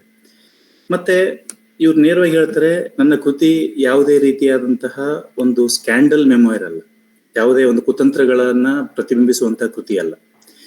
ಇದು ನೈಜ ಜೀವನದ ಒಂದು ಪ್ರತೀಕ ಅಂತ ಹೇಳೋದ್ರ ಜೊತೆಗೆ ಇದನ್ನ ಅವರು ನಮ್ಗೆ ಓದಲಿಕ್ಕೆ ನೀಡ್ತಾರೆ. ಈ ನೀಡುವಾಗ ಅವರು ಸ್ಪಷ್ಟವಾಗಿ ಹೇಳ್ತಾರೆ, ನನ್ನ ಕೃತಿ ರೊಮ್ಯಾನ್ಸ್ ಅಲ್ಲ, ನನ್ನ ಕೃತಿ ರೊಮ್ಯಾನ್ಸ್ ಅಲ್ವೇ ಅಲ್ಲ. ಯಾಕಂದ್ರೆ ನಾವು ಬಹಳ ದಿನಗಳಿಂದ ನೋಡ್ತಾ ಇರುವ ಹಾಗೆ ಸಾಹಿತ್ಯದಲ್ಲಿ ರೊಮ್ಯಾನ್ಸ್ ಅಂದ ಕೂಡಲೇ ಇತರರನ್ನ ರಂಜಿಸುವಂತಹ ಕಾರ್ಯ ಅದು ಮಾಡುತ್ತೆ ಅಂತ ಹೇಳ್ತಾರೆ. ಹೀಗಾಗಿ ಇದು ಹಿಸ್ಟೋರಿಕ್ ರೊಮ್ಯಾನ್ಸ್ ಕೂಡ ಅಲ್ಲ. ಹಾಗಾಗಿ ಇದೇನು ಅಂದ್ರೆ ಅವ್ರು ಹೇಳ್ತಾರೆ, ನಾನು ಹೊಸ ತರಹದ ಬರವಣಿಗೆಯನ್ನ ನಿಮಗೆ ನೀಡ್ತಾ ಇದ್ದೀನಿ ಅಂತ ಅವರು ಕ್ಲಾರಿಟಿಯನ್ನ ನೀಡೋದ್ರ ಜೊತೆಗೆ ಈ ಕೃತಿಯ ರಚನೆಗೆ ಕೈ ಹಾಕ್ತಾರೆ. ಹೀಗೆ ಈ ಕೃತಿಯ ರಚನೆಗೂ ಮುಂಚೆ ನಾವು ಒಂದಷ್ಟು ವಿಷಯಗಳನ್ನು ಇಲ್ಲಿ ಗಮನಿಸಲೇಬೇಕಾಗುತ್ತೆ. ಏನಂದ್ರೆ, ಈ ಕೃತಿಯ ರಚನೆ ಸ್ವಾಭಾವಿಕವಾಗಿತ್ತ ಅಂತ ಕೇಳಿದ್ರೆ ಇಲ್ಲ, ಅಂದಿನ ದಿನಮಾನದ ಒಂದು ವಿಶಿಷ್ಟತೆಗೆ ಇದು ನಾಂದಿ ಆಡುವಂತದ್ದಾಗಿತ್ತು. ಯಾವುದು ಅಂದ್ರೆ, ಆಗಾಗಲೇ ರಚನೆಯಾಗಿದ್ದಂತಹ ಸ್ಯಾಮ್ಯುಯಲ್ ರಿಚರ್ಡ್ಸನ್ ಪಮೇಲಾ ಬಹಳಷ್ಟು ಪ್ರಸಿದ್ಧಿಯಾದಂತಹ ಒಂದು ಪ್ರಸಿದ್ಧತೆಯನ್ನ ಕರಿಗೆ ತಂದುಕೊಟ್ಟಾಗ, ಅದರ ನಂತರದಲ್ಲಿ ಆ ಪಮೇಲಾಳ ವರ್ಚ್ಯೂ ರಿವಾರ್ಡೆಡ್ ಅನ್ನುವಂತ ಟೈಟಲ್, ಯಾಕಂದ್ರೆ ಪಮೇಲಾ ಅಂತಕ್ಕಂಥವಳು ಸಾಕಷ್ಟು ಟೆಂಪ್ಟೇಷನ್ಸ್ ಗಳನ್ನ ತಿರಸ್ಕರಿಸಿದ ಮೇಲೆ, ಅದನ್ನ ಜಯಿಸಿದ ಮೇಲೆ ಅವಳಿಗೆ ನಿಜ ಜೀವನ ಆರಂಭ ಆಯಿತು ಅಂತ ಇವ್ರು ಹೇಳ್ತಾರೆ. ಆದ್ರೆ ಅದಕ್ಕೆ ಸಹಚರರಾಗಿ ಈ ಒಂದು ಕೃತಿಯಲ್ಲಿ ಬರ್ತಕ್ಕಂಥ ಜೋಸೆಫ್ ಆಂಡ್ರಿಯೂಸ್ ಇನ್ಯಾರೂ ಅಲ್ಲ, ಈ ಪಮೇಲಾಳ ಸಹೋದರನೇ ಸರಿ. ಹಾಗಾಗಿ ಪಮೇಲಾಳ ಸಹೋದರನಾಗಿರ್ತಕ್ಕಂಥ ಕಥೆಯನ್ನು ಇದು ರಚಿಸಲಿಕ್ಕೆ ನಾವು ಒಂದೆರಡು ವಿಷಯಗಳನ್ನು ಇಲ್ಲಿ ಗಮನಿಸೋದಾದ್ರೆ, ಬಹುಶಃ ಈ ಒಂದು ಪಮೇಲಾಳ ಕೃತಿಯ ಬಗ್ಗೆ ಮಾತನಾಡ್ತಾ ಅಂದಿನ ದಿನಮಾನದ ಶ್ರೇಷ್ಠ ಸಾಹಿತ್ಯವನ್ನ ತನ್ನ ಸಾಹಿತ್ಯ ಕೃತಿಯ ಬಿಗಿನಿಂಗ್ ಅಲ್ಲಿ ಅಥವಾ ಆರಂಭದಲ್ಲಿ ಬಳಸೋದಾದ್ರೆ ಉತ್ತಮ ಓದುಗರನ್ನ ಪಡೆಯಬಹುದನ್ನುವಂತ ಒಂದು ಆಕಾಂಕ್ಷೆ ಇದ್ದಿರಬಹುದು, ಅಥವಾ ಆ ಕೃತಿಯಂತೆಯೇ ಇನ್ನೊಂದು ಕೃತಿಯ ರಚನೆಗೆ ಇದು ಸಹಕಾರಿ ಆಗ್ತದೆ ಅಂತ ಹೇಳುವಂತದ್ದಾಗಿರ್ಬೋದು. ಮತ್ತೆ ಮಹಿಳಾವಾದವನ್ನು ಪ್ರತಿಬಿಂಬಿಸ್ತಕ್ಕಂತಹ ಪಮೇಲಾಳ ಹಾಗೆ ಇಲ್ಲಿ ಪುರುಷವಾದದ ಒಂದು ಕಥೆಯನ್ನು ಕೂಡ ಇವರು ಕಟ್ಕೊಡ್ತಾ ಇರಬಹುದು, ಅಥವಾ ಮೌಲ್ಯಗಳು ಅಂದಾಗ ಪುರುಷ ಅಥವಾ ಮಹಿಳೆಗೆ ಮೌಲ್ಯಗಳು ಒಂದೇ ಅನ್ನುವಂತ ಒಂದು ಸಾರ್ವತ್ರಿಕ ನಿಯಮವನ್ನು ಕೂಡ ಇವರಲ್ಲಿ ನೀಡ್ತಾ ಇರಬಹುದು. ಈ ಒಂದು ಹಲವಾರು ವಿಭಿನ್ನತೆಗಳ ಆಧಾರದ ಮೇಲೆ ಈ ಒಂದು ಕೃತಿಯ ಮೇಲೆ ಸಾಕಷ್ಟು ಲಿಟರರಿ ಇನ್ಫ್ಲೂಯೆನ್ಸ್ಗಳು ಆಗಿರೋದನ್ನ ನಾವಿಲ್ಲಿ ಕಾಣ್ತೇವೆ. ಅದರಲ್ಲಿ ಒಂದನೇದಾಗಿ ಪಮೇಲಾ, ಮತ್ತೆ ಎರಡನೇದು ಮುಖಪುಟದಲ್ಲಿ ಅವರು ಕ್ಲಿಯರ್ ಆಗಿ ಹೇಳೋ ಹಾಗೆ ಬರ್ತಕ್ಕಂತಹ ಎರಡನೆಯ ನಾಯಕನ ಸ್ಥಾನವನ್ನು ತುಂಬೋದು ಮಿಸ್ಟರ್ ಅಬ್ರಹಾಂ ಆಡಮ್ಸ್. ಈ ಎರಡನೇ ನಾಯಕ ಸ್ಥಾನ ಯಾಕೆ ಅಂದ್ರೆ, ಈ ಪುಸ್ತಕದಲ್ಲಿ 4 ಬುಕ್ಗಳಿದಾವೆ. ಪ್ರತಿ ಬುಕ್ದಲ್ಲಿ ಕೂಡ ಹಲವಾರು ಚಾಪ್ಟರ್ಗಳನ್ನ ಇದಾವೆ. 60ಕ್ಕೂ ಅಧಿಕವಾದಂತಹ ಚಾಪ್ಟರ್ಗಳು ಇದರಲ್ಲಿ ಇದಾವೆ. ಮತ್ತೆ ಈ ಎಲ್ಲಾ ಚಾಪ್ಟರ್ಗಳಲ್ಲಿ ಜೋಸೆಫ್ ಆಂಡ್ರ್ಯೂಸ್ ಇದಾರಾ ಅಂತಂದ್ರೆ ಇಲ್ಲ. ಅರ್ಧಕ್ಕರ್ಧ ಚಾಪ್ಟರ್ಸ್ ಗಳಲ್ಲಿ ನಮ್ಗೆ ಬರ್ತಕ್ಕಂಥ ಮುಖ್ಯವಾದ ಕ್ಯಾರೆಕ್ಟರ್ ಯಾರಂದ್ರೆ ಅಬ್ರಹಾಂ ಆಡಮ್ಸ್. ಯಾಕೆ ಇಲ್ಲಿ ಅಬ್ರಹಾಂ ಆಡಮ್ಸ್ ಅಂತ ಒಂದು ಪ್ರಶ್ನೆಯನ್ನು ನಾವು ಇಲ್ಲಿ ಕೇಳಿದ್ರೆ, ಜೋಸೆಫ್ ಆಂಡ್ರ್ಯೂಸ್ ನೈಜ ಜೀವನವನ್ನ ಪ್ರತಿಬಿಂಬಿಸಿದ್ರೆ, ವಿದ್ವತ್ತಿನ ಜೀವನವನ್ನು ಪ್ರತಿಬಿಂಬಿಸೋದಕ್ಕೆ ಆಗಸ್ಟನ್ ಕಾಲದ ಒಂದು ಸಾಹಿತ್ಯ ಕೃಷಿ ಮತ್ತು ಅಂದಿನ ಧಾರ್ಮಿಕ ಮೌಲ್ಯಗಳನ್ನು ವ್ಯಕ್ತಪಡಿಸೋದಕ್ಕೆ ಮತ್ತೊಂದು ಕ್ಯಾರೆಕ್ಟರ್ ಯಾರು ಅಂದ್ರೆ ಅಬ್ರಹಾಂ ಆಡಮ್ಸ್. ಹೀಗೆ ಸಾಮಾನ್ಯರು ಮತ್ತು ವಿದ್ವತ್ತಿನ ಮಧ್ಯದಲ್ಲಿ ಇವರು ಮೇಲ್ವರ್ಗವನ್ನ ತಿರಸ್ಕರಿಸುವಂತ ಒಂದು ಕಾರ್ಯವನ್ನು ಕೂಡ ಇಲ್ಲಿ ಮಾಡ್ತಾರೆ. ಹಾಗಾಗಿ ಒಬ್ಬ ನೈಜ ಕೃತಿಕಾರ ಏನ್ ಮಾಡ್ತಾನೆ ಅಂದ್ರೆ, ಈ ತರಹದ ಸಾಮಾನ್ಯ ರಚನೆಗಳನ್ನ ಸ್ವಲ್ಪ ಡಿಸ್ರಪ್ಟ್ ಮಾಡೋದ್ರ ಮೂಲಕ ಯೋಚನಾ ಲಹರಿಯಲ್ಲಿ ಬದಲಾವಣೆಯನ್ನು ತರುವಂತ ಕೆಲಸವನ್ನು ಇವ್ರು ಮಾಡ್ತಾರೆ. ಹಾಗಾಗಿ ಇವರ ಎರಡನೇ ಪ್ರಭಾವ ಯಾವುದು ಅಂದ್ರೆ ಸರ್ವಾಂಟಿಸ್ನ ಸ್ಪ್ಯಾನಿಷ್ ರೈಟರ್ ಆಗಿರ್ತಕ್ಕಂಥ ಸರ್ವಾಂಟಿಸ್ ಅವರ ಡಾನ್ ಕಿಯೋಟೆ, ಅತ್ಯಂತ ಸುಂದರವಾದಂತ ನಾವೆಲ್. ಇದನ್ನು ಕೂಡ ಇವರಲ್ಲಿ ಬಹಳ ಪ್ರಮುಖವಾಗಿ ಅದರ ಪ್ರಭಾವಕ್ಕೆ ಒಳಗಾಗೋದ್ರ ಜೊತೆಗೆ ಕಿಯೋಟಿಸಮ್ ಅನ್ನ ಇವರಲ್ಲಿ ತರ್ತಾರೆ. ಹೊಸತನವನ್ನ ಆನಂದದಿಂದ ಅನುಭವಿಸುವಂತಹ ಕಾರ್ಪೆಡಿಯಂ ಫಿಲಾಸಫಿಯನ್ನು ಕೂಡ ಇವರು ಇದರಲ್ಲಿ ಬಯಸ್ತಾರೆ. ಇನ್ನು ಮುಂದುವರೆದಂತೆ ಫ್ರೆಂಚ್ ಬರಹಗಾರರಾಗಿರತಕ್ಕಂಥ ಸ್ಕ್ಯಾರಾನ್, ಲಿಸೇಜ್ ಮತ್ತು ಮ್ಯಾರಿವಾಕ್ಸ್ ರವರ ಕೃತಿಗಳ ಬರವಣಿಗೆಯು ಕೂಡ ನಮಗೆ ಈ ಒಂದು ಪಾತ್ರಗಳ ರಚನೆಯಲ್ಲಿ ಬಹು ಸ್ಪಷ್ಟತೆಯಿಂದ ಕೂಡಿ ಬರುತ್ತೆ. ಇದರ ಜೊತೆಗೆ ಕೊನೆಯ ಒಂದು ವಿಶೇಷವನ್ನು ನಾನು ನಿಮ್ಗೆ ಹೇಳೋದಾದ್ರೆ, ಮಾಲಿಯರ್ ಅವರ ಸಾಹಿತ್ಯಿಕ ಬರವಣಿಗೆಯು ಕೂಡ ಈ ಪ್ಯಾರಡಿ ಆಗಿರ್ಬೋದು, ಈ ತರದ ಸಾಹಿತ್ಯ ಪ್ರಕಾರವನ್ನ ಫ್ರೆಂಚಿನ ಬರಹಗಾರ ಆಗಿರ್ತಕ್ಕಂಥ ಮ್ಯಾಲೋರಿಯವರ ಕೂಡ ಮಾಲಿಯರ್ ಅವರ ಸಾಹಿತ್ಯ ಕೃಷಿ ಕೂಡ ನಮಗೆ ಜೋಸೆಫ್ ಆಂಡ್ರ್ಯೂಸ್ನನ್ನ ಪ್ರಭಾವಿಸಿರೋದಕ್ಕೆ ಮೂಲವಾಗಿ ಕಾಣ್ತದೆ. ಇಷ್ಟು ಹಿನ್ನೆಲೆಯೊಂದಿಗೆ 18ನೇ ಶತಮಾನ ಹೇಗೆ ಕಾದಂಬರಿಯ ಬೆಳವಣಿಗೆಗೆ ಸಹಕಾರಿಯಾಯಿತು, ಮತ್ತೆ ಜೋಸೆಫ್ ಆಂಡ್ರ್ಯೂಸ್ನ ಬೆಳವಣಿಗೆಗೆ ಮುಖ್ಯವಾದಂತಹ ಸಾಹಿತ್ಯಿಕ ಪ್ರಭಾವಗಳ್ಯಾವು, ಇವುಗಳಲ್ಲಿ ವೈಯಕ್ತಿಕ ಜೀವನದ ಅದೆಷ್ಟೋ ಪಾತ್ರಗಳನ್ನ ತನ್ನ ಪುಸ್ತಕದೊಳಗೆ ಮೇಳೈಸಿ ಸಾಹಿತ್ಯ ಕೃಷಿಯನ್ನು ಮಾಡಿರ್ತಕ್ಕಂಥ ಹೆನ್ರಿ ಫೀಲ್ಡಿಂಗ್ ಅವರ ಜೀವನದ ಜೊತೆಗೆ ನೋಡೋದಾದಾಗ ಈ ಪುಸ್ತಕ ಪ್ರಮುಖವಾಗಿ 4 ಭಾಗಗಳಲ್ಲಿ ಬರೆಯಲ್ಪಡುತ್ತೆ. ಪುಸ್ತಕ 1, 2, 3, 4ಗಳಲ್ಲಿ ಇವು ಕೂಡ ಒಂದೇ ರೀತಿಯಾದಂತಹ ಸ್ಟೋರಿ ಇಲ್ಲಿ ಮುಂದುವರೆದೇ ಇದ್ರು ಕೂಡ ಸಾಕಷ್ಟು ಅಡ್ವೆಂಚರಸ್ ಅಂತ ಒಂದು ವರ್ಡ್ ಅನ್ನ ನಾವು ಟೈಟಲ್ ಅಲ್ಲಿ ಕಾಣ್ತೇವೆ. ಏನಿದೆ ಅಡ್ವೆಂಚರ್ಸ್ ಅಂದ್ರೆ, ಇಲ್ಲಿ ಯಾವುದೇ ತರಹದ ದೊಡ್ಡ ದೊಡ್ಡ ಕದನಗಳು ಬರೋದಿಲ್ಲ, ರಾಜಮನೆತನಗಳ ಹೋರಾಟಗಳು ಬರೋದಿಲ್ಲ, ಅಥವಾ ಆಸ್ತಿ ಅಂತಸ್ತಿಗಾಗಿ ಬರುವಂತಹ ಕುಹಕ ನೀತಿಯ ಪಾಠಗಳು ಇಲ್ಲಿ ಬರೋದಿಲ್ಲ. ಸಾಮಾನ್ಯನ ಜೀವನದಲ್ಲಿ ಅವರು ಅನುಭವಿಸಬಹುದಾದಂತಹ ತೊಂದರೆಗಳೇನು, ಅದರಿಂದ ಅವ್ರು ಹೇಗೆ ಪಾರಾಗ್ತಾರೆ, ಅದರಲ್ಲಿ ಅವರ ಗುಣಲಕ್ಷಣಗಳು ಹೇಗಿರ್ತವೆ, ಸಾಮಾನ್ಯನ ಪಾಡೇನು ಅನ್ನೋದನ್ನ ಇಲ್ಲಿ ನಮಗೆ ಇವರು ಕಟ್ಟಿಕೊಡ್ತಾರೆ. ಹಾಗೆ ನೋಡೋದಾದ್ರೆ ಈಗ ನಾವು ಕಥಾಹಂದರಕ್ಕೆ ನಾವು ಹೋಗೋದಾದ್ರೆ ಈ ಕಥೆಯ ಮೂಲ ನಾಯಕ ಯಾರು ಅಥವಾ ಪ್ರಮುಖ ನಾಯಕ ಯಾರು ಅಂತ ನಾವು ಕರೆಯೋದಾದ್ರೆ ಇಲ್ಲಿ ನಮಗೆ ಮುಖ್ಯವಾಗಿ ಸಿಗ್ತಕ್ಕಂಥ ಜೋಸೆಫ್ ಆಂಡ್ರ್ಯೂಸ್. ಹೆಸರಿನ ನಾಯಕನೇ ಆಗಿರೋದ್ರಿಂದ ಜೋಸೆಫ್ ಆಂಡ್ರ್ಯೂಸ್. ಇವನಿಗೆ ಬಾಲ್ಯದಲ್ಲಿ ಜೋಯ್ ಅಂತ ಕೂಡ ಕರಿತಾ ಇರ್ತಾರೆ. ಈ ಜೋಯ್ ಎನ್ನುವಂತ ಹೆಸರು ಮುಂದೆ ಚಾಪ್ಟರ್ 6ರಿಂದ ಜೋಸೆಫ್ ಆಗಿ ಮಾರ್ಪಾಟಾಗುತ್ತೆ. ಯಾರು ಇವನು ಜೋಸೆಫ್ ಆಂಡ್ರ್ಯೂಸ್ ಅಂತ ಕರೆದ್ರೆ, ಜೋಸೆಫ್ ಆಂಡ್ರ್ಯೂಸ್ ಒಬ್ಬ 10 ವರ್ಷದ ಬಾಲಕ. ಈ ಒಂದು ಕಾದಂಬರಿಯ ಪ್ರಾರಂಭದಲ್ಲಿ ಇವನು 10 ವರ್ಷದ ಒಬ್ಬ ಬಾಲಕ. ಮತ್ತೆ ಇವನು ಸರ್ ಥಾಮಸ್ ಬೂಬಿ ಅವರ ಪಮೇಲಾದಲ್ಲಿ ಬರ್ತಕ್ಕಂಥ ಮಿಸ್ಟರ್ ಬಿ, ಸ್ಕ್ವೇರ್ ಬಿ ಅಂತ ಏನಿದೆ ಅಲ್ಲಿಯ ಒಂದು ಪಾತ್ರದ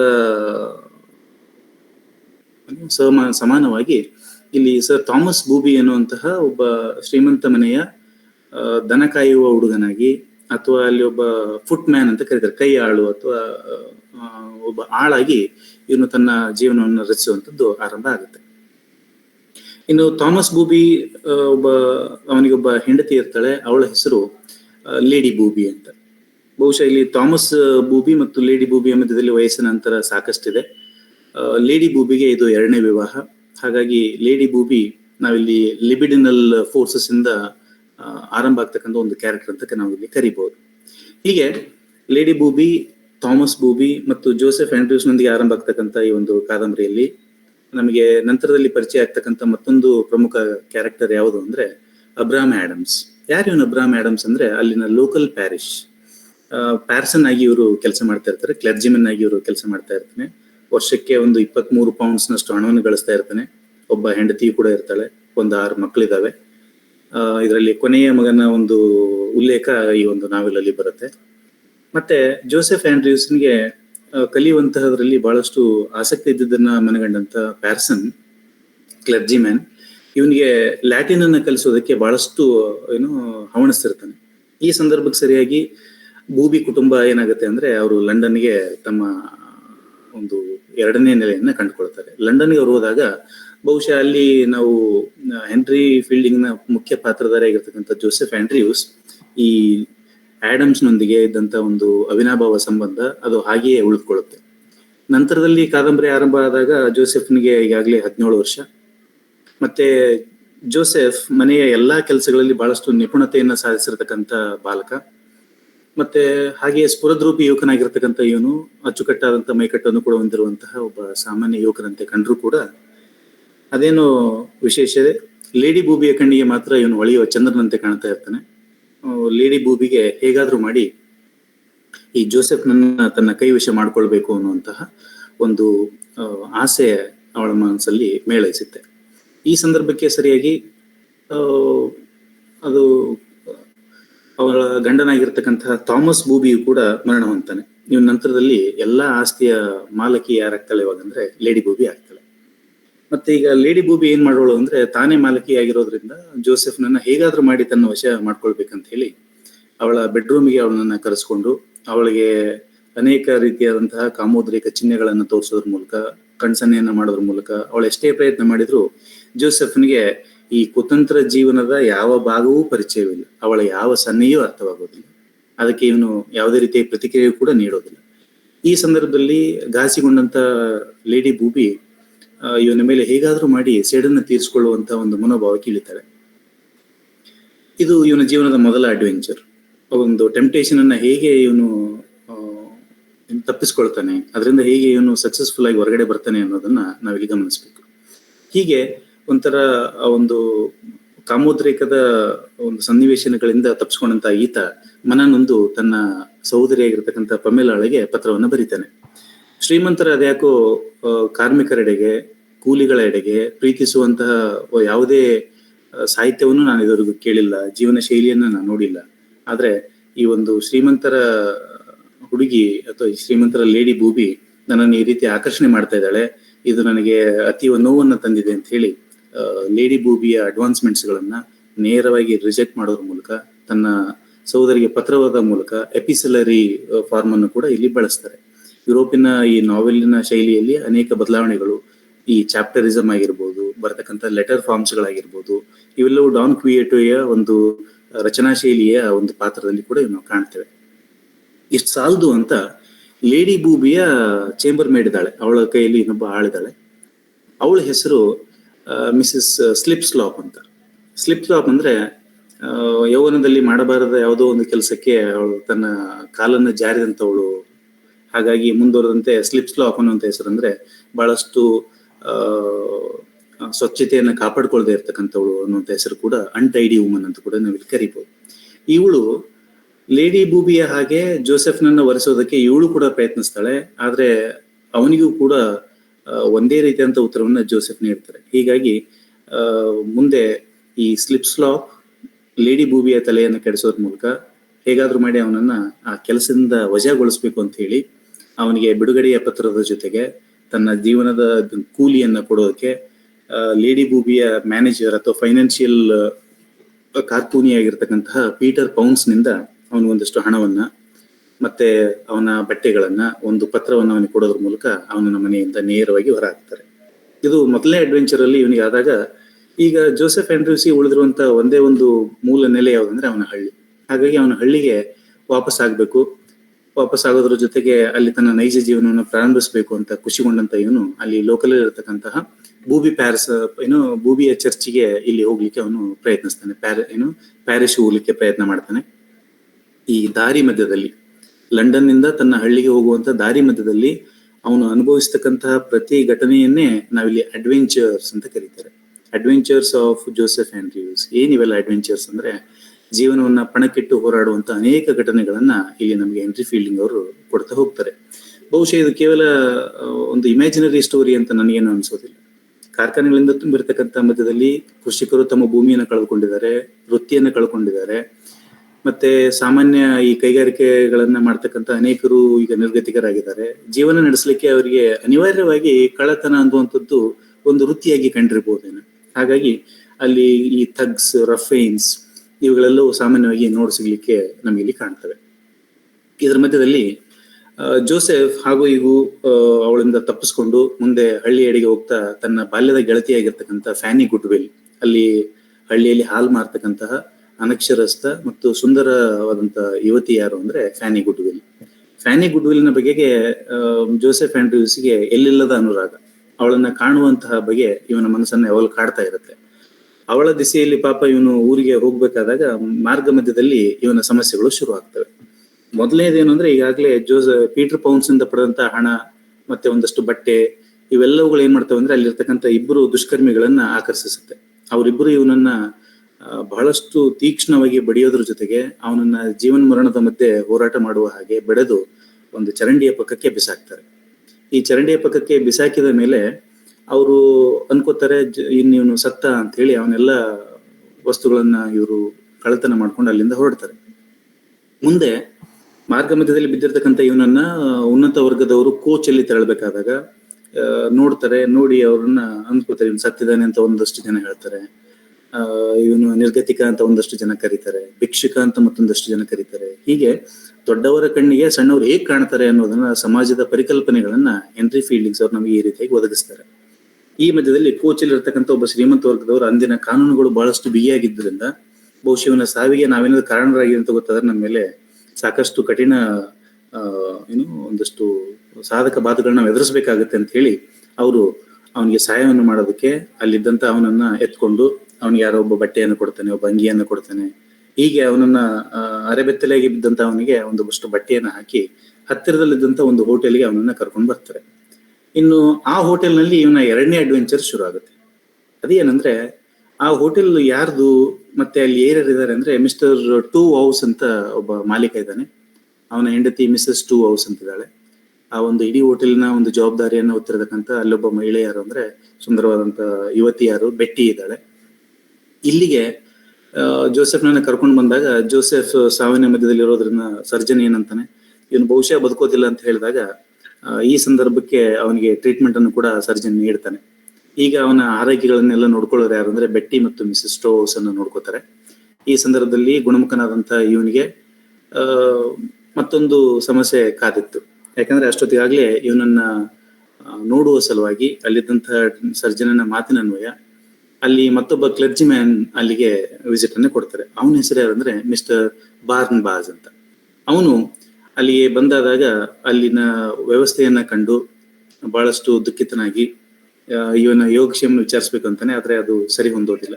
ಈ ಸಂದರ್ಭಕ್ಕೆ ಅದೇ ಒಂದು ಹೋಟೆಲ್ನಲ್ಲಿ ಕಾಕತಾಳೀಯ ಎಂಬಂತೆ ಅವನ ಊರಿನ ಮಿಸ್ಟರ್ ಅಬ್ರಾಹಂ ಆಡಮ್ಸ್ ಕೂಡ ಅಲ್ಲೇ ಇರ್ತಾನೆ. ಅವನು ಲಂಡನ್ಗೆ ಹೋಗ್ತಾ ಇರ್ತಾನೆ, ಇವನು ಲಂಡನ್ನಿಂದ ವಾಪಸ್ ಆಗ್ತಾ ಇರ್ತಾನೆ. ಇವನ್ಯಾಕೆ ಲಂಡನ್ಗೆ ಹೋಗ್ತಾ ಇದ್ದ ಅಂದ್ರೆ, ತಾನು ಬರೆದಿರ್ತಕ್ಕಂತಹ ಪ್ರವಚನಗಳನ್ನ ಅಂದ್ರೆ ಸೆರ್ಮನ್ಸ್ಗಳನ್ನ ಹೇಗೋ ಪಬ್ಲಿಷ್ ಮಾಡೋದ್ರ ಮೂಲಕ ಜೀವನಕ್ಕೆ ಬೇಕಾದಂತಹ ಅಗತ್ಯ ದುಡಿಮೆಯನ್ನ ಲಂಡನ್ನಿನ ಪಬ್ಲಿಷರ್ಸ್ ಮೂಲಕ ಪಡಿಬೇಕು ಅನ್ನೋದು ಆಡಮ್ಸ್ನ ಆಸೆ. ಇವರಿಬ್ರು ಭೇಟಿಯಾದಾಗ ಆಡಮ್ಸ್ ಈ ವ್ಯಕ್ತಿಯನ್ನ ಕಂಡಾಗ ಬಹಳಷ್ಟು ಖುಷಿ ಆಗ್ಬಿಡ್ತಾನೆ. ಯಾಕಂದ್ರೆ ಬಹು ವರ್ಷಗಳ ನಂತರ ಕಂಡಂತ ಇವನ್ನ ನೋಡೋದಕ್ಕೆ ಇದು ಒಂದ್ ಕಡೆಗೆ. ಇನ್ನು ಮತ್ತೊಂದು ಕಡೆಗೆ ಇವನು ಈ ರೀತಿ ಘಾಸಿಗೊಂಡಿದ್ದಾನೆ ಅನ್ನುವಂಥ ವಿಷಯ ಫ್ಯಾನಿ ಗುಡ್ವಿಲ್ಗೆ ಗೊತ್ತಾಗಿ ಫ್ಯಾನಿ ಗುಡ್ವಿಲ್ ಕೂಡ ಈ ಕಡೆಗೆ ಸಿಟಿ ಎಡೆಗೆ ಸಾಗ್ತಾ ಬರ್ತಾಳೆ. ಈ ಮಧ್ಯದಲ್ಲಿ ನಾವೆಲ್ ತುಂಬಾ ಶೀಘ್ರಗತಿಯಲ್ಲಿ ಒಂದು ಚಲನೆಯನ್ನ ಪಡೆದುಕೊಳ್ಳುತ್ತೆ. ಈಗ ಜೋಸೆಫ್ನು ಕೂಡ ಸಾಕಷ್ಟು ಖುಷಿ ಆಗುತ್ತೆ, ಯಾಕಂದ್ರೆ ಆಡಮ್ಸ್ ಅಲ್ಲೇ ಇದ್ದಾರೆ ಅಂತ ಗೊತ್ತಾದ ಮೇಲೆ. ಹಾಗೂ ಹೀಗೂ ಅಲ್ಲಿಂದ ಹೊರಗೆ ಹೋಗ್ಬೇಕು ಅಂತಾರೆ. ಆಗ ಹಣಕಾಸಿನ ಸಮಸ್ಯೆ, ನಿನ್ನನ್ನು ಇಷ್ಟು ದಿವಸ ಇಲ್ಲಿ ಇಟ್ಕೊಂಡು ಉಪಚಾರ ಮಾಡಿದ್ದಕ್ಕೆ ಮಿಸ್ಟರ್ ಟೂ ಹೌಸ್ ಅವರಿಂದ ಹಣವನ್ನ ಬೇಡ್ತಾನೆ. ಆದ್ರೆ ಈಗಾಗಲೇ ನಿರ್ಗತಿಕನಾಗಿ ಆ ಹೋಟೆಲ್ಗೆ ಬಂದಿರತಕ್ಕಂಥ ಇವನಲ್ಲಿ ಯಾವುದೇ ಹಣ ಇಲ್ಲ. ಮತ್ತೆ ಆಡಮ್ಸ್ ಅಂತಾನೆ, ಪರವಾಗಿಲ್ಲ, ನನ್ನ ಹತ್ರ ಸೆರೆಮನ್ಸ್ಗಳ ಪುಸ್ತಕಗಳಿದಾವೆ, ಅವುಗಳನ್ನ ಮಾರಿ ಬಂದಿರೋ ಹಣದಿಂದ ನಾನು ಎಲ್ಲವನ್ನು ತೀರಿಸ್ತೀನಿ ಅಂತ ಅನ್ಕೋತಾನೆ. ಆದ್ರೆ ಆಡಮ್ಸನ ಹೆಂಡತಿ ಎಷ್ಟು ಶಾಣೆ ಇದ್ಲು ಅಂತಂದ್ರೆ, ಅವಳು ಹೇಳ್ತಾಳೆ, ಲಂಡನ್ಗೆ ಹೋಗ್ಬೇಕಾದಾಗ ಸೆರ್ಮನ್ ತಗೊಂಡು ಏನ್ ಮಾಡ್ತಾನೆ ಇವನು, ಹಾಕೊಳ್ಳಿಕ್ಕೆ ಒಂದಷ್ಟು ಬಟ್ಟೆಗಳಿದ್ರೆ ಸಾಕು ಅಂತ ಹೇಳಿ ಸೆರ್ಮನ್ಗಳನ್ನಿಟ್ಟಂತ ಪುಸ್ತಕಗಳನ್ನ ತೆಗೆದು ಬಟ್ಟೆಗಳನ್ನಿಟ್ಟು ಕಳಿಸಿರ್ತಾಳೆ. ಈಗ ಆಡಮ್ಸ್ನ ಹತ್ರ ಕೂಡ ಹಣ ಇಲ್ಲ, ಈ ಕಡೆಗೆ ಜೋಸೆಫ್ನ ಹತ್ರನೂ ಹಣ ಇಲ್ಲ. ಈ ಸಂದರ್ಭಕ್ಕೆ ಸರಿಯಾಗಿ ಈಗ ಆಡಮ್ಸ್ ಹೇಗೋ ಒಂದಷ್ಟು ಹಣವನ್ನ ಜೋಡಿಸ್ಬೇಕಲ್ಲ ಅಂತ ಹೇಳಿ ಇವನು ಪ್ರಯತ್ನ ಮಾಡ್ತಾನೆ. ಆಗ ಮಿಸ್ಟರ್ ಬಾರ್ನ್ಬಾಸ್ ಕೂಡ ಒಬ್ಬ ಕ್ಲರ್ಜಿಮೆನ್ ಆಗಿರೋದ್ರಿಂದ ಆಡಮ್ಸ್ನು ಕ್ಲರ್ಜಿಮೆನ್ ಅಂತ ಗೊತ್ತಾದಾಗ ಅವನಿಗೆ ಹಣವನ್ನ ಕೊಟ್ಟು ಅಲ್ಲಿಂದ ಬಿಡುಗಡೆಗೊಳಿಸ್ತಾರೆ.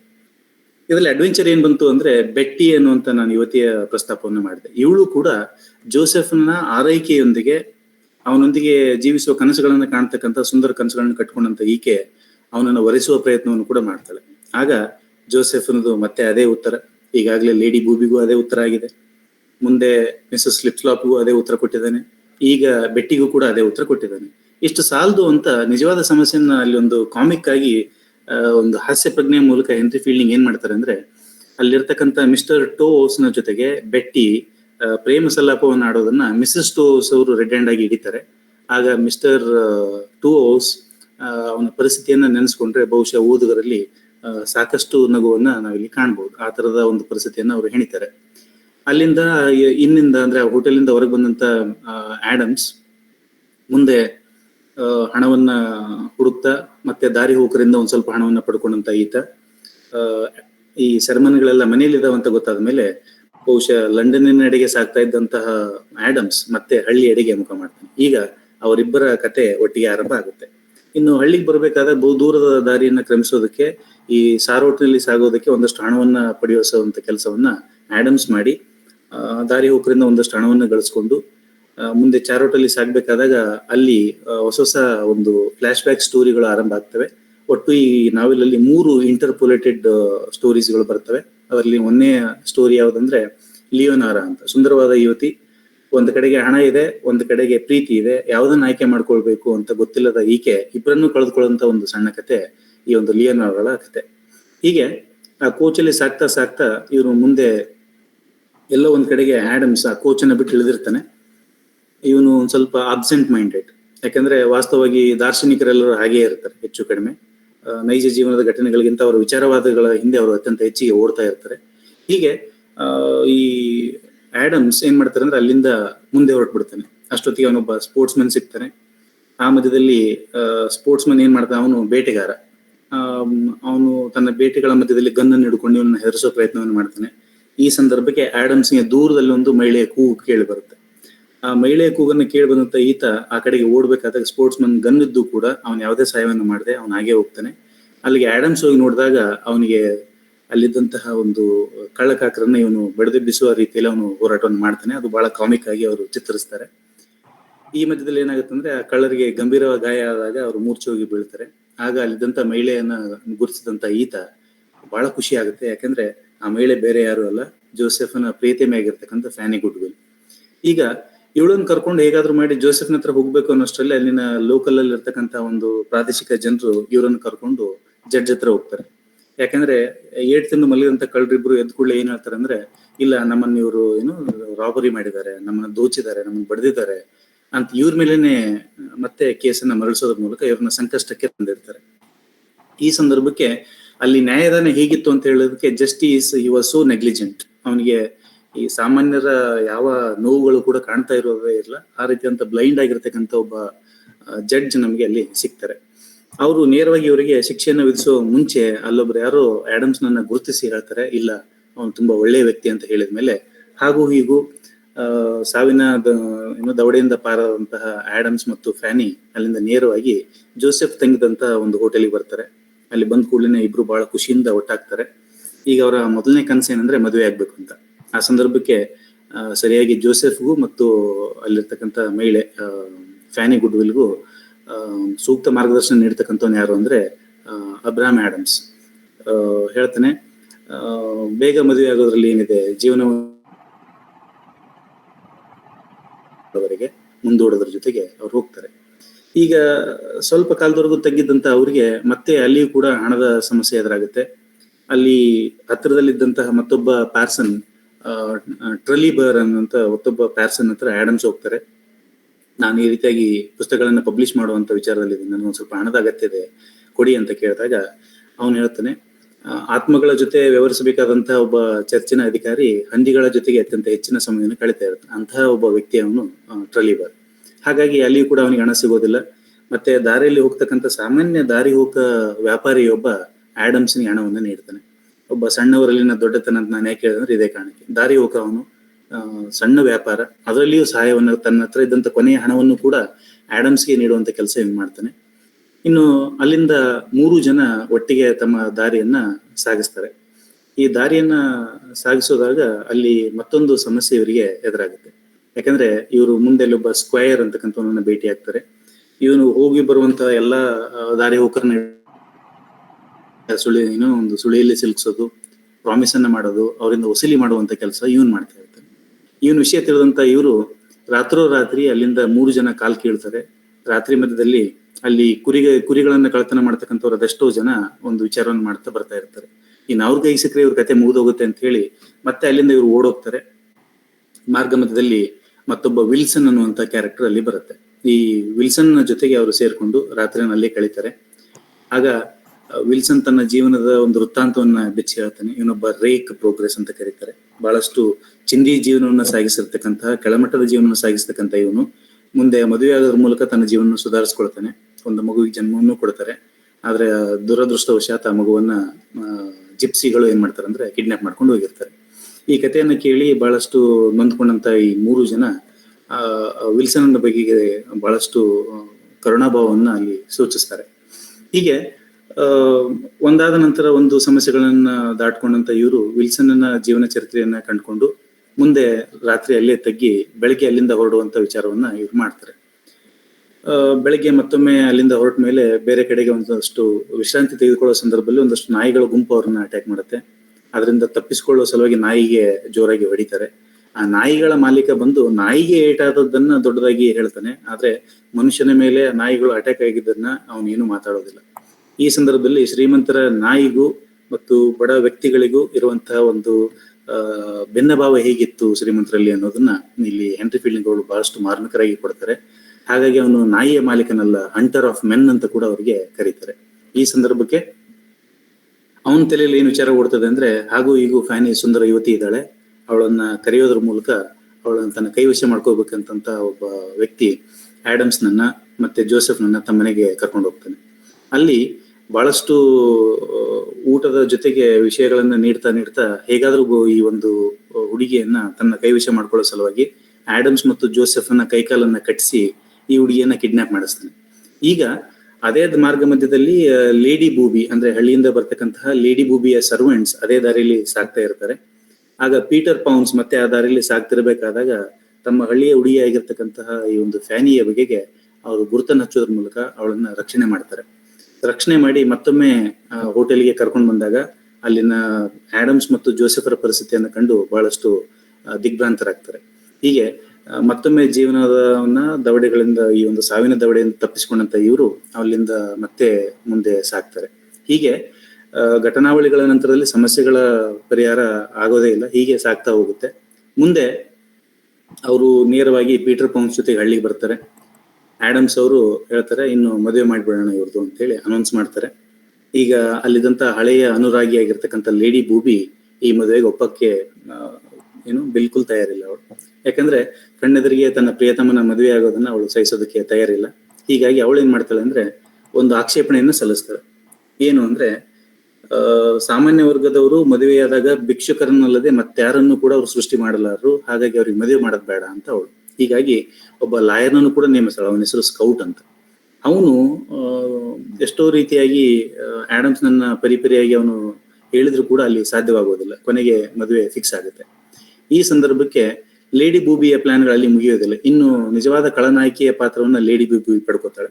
ಇವಳು ಹೇಗಾದ್ರೂ ಮಾಡಿ ಅವರಿಬ್ಬರನ್ನ ದೂರ ಮಾಡ್ಲೇಬೇಕಂತ ವಿಧವಾದ ಪ್ರಯತ್ನಗಳನ್ನ ಅವಳಿಲ್ಲಿ ಮಾಡ್ತಾಳೆ.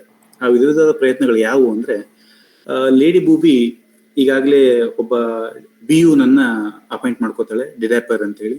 ಅವನಿಗೆ ಹಾಗೂ ಹೀಗೂ ಫ್ಯಾನಿಗಳನ್ನ ತನ್ನ ವಶ ಮಾಡ್ಕೊಳ್ಳೋಕೆ ಸಾಕಷ್ಟು ಅವಕಾಶಗಳನ್ನು ಕೂಡ ಅವಳು ಒದಗಿಸಿಕೊಡ್ತಾಳೆ. ಈ ಬೂಬಿಯ ಅನೇಕ ಕಾರ್ಯಗಳಿಗೆ ಅಡೆತಡೆ ಎಂಬಂತೆ ಸಡನ್ ಆಗಿ ಒಂದು ಕ್ಯಾರೆಕ್ಟರ್ ಎಂಟ್ರಿ ಆಗುತ್ತೆ.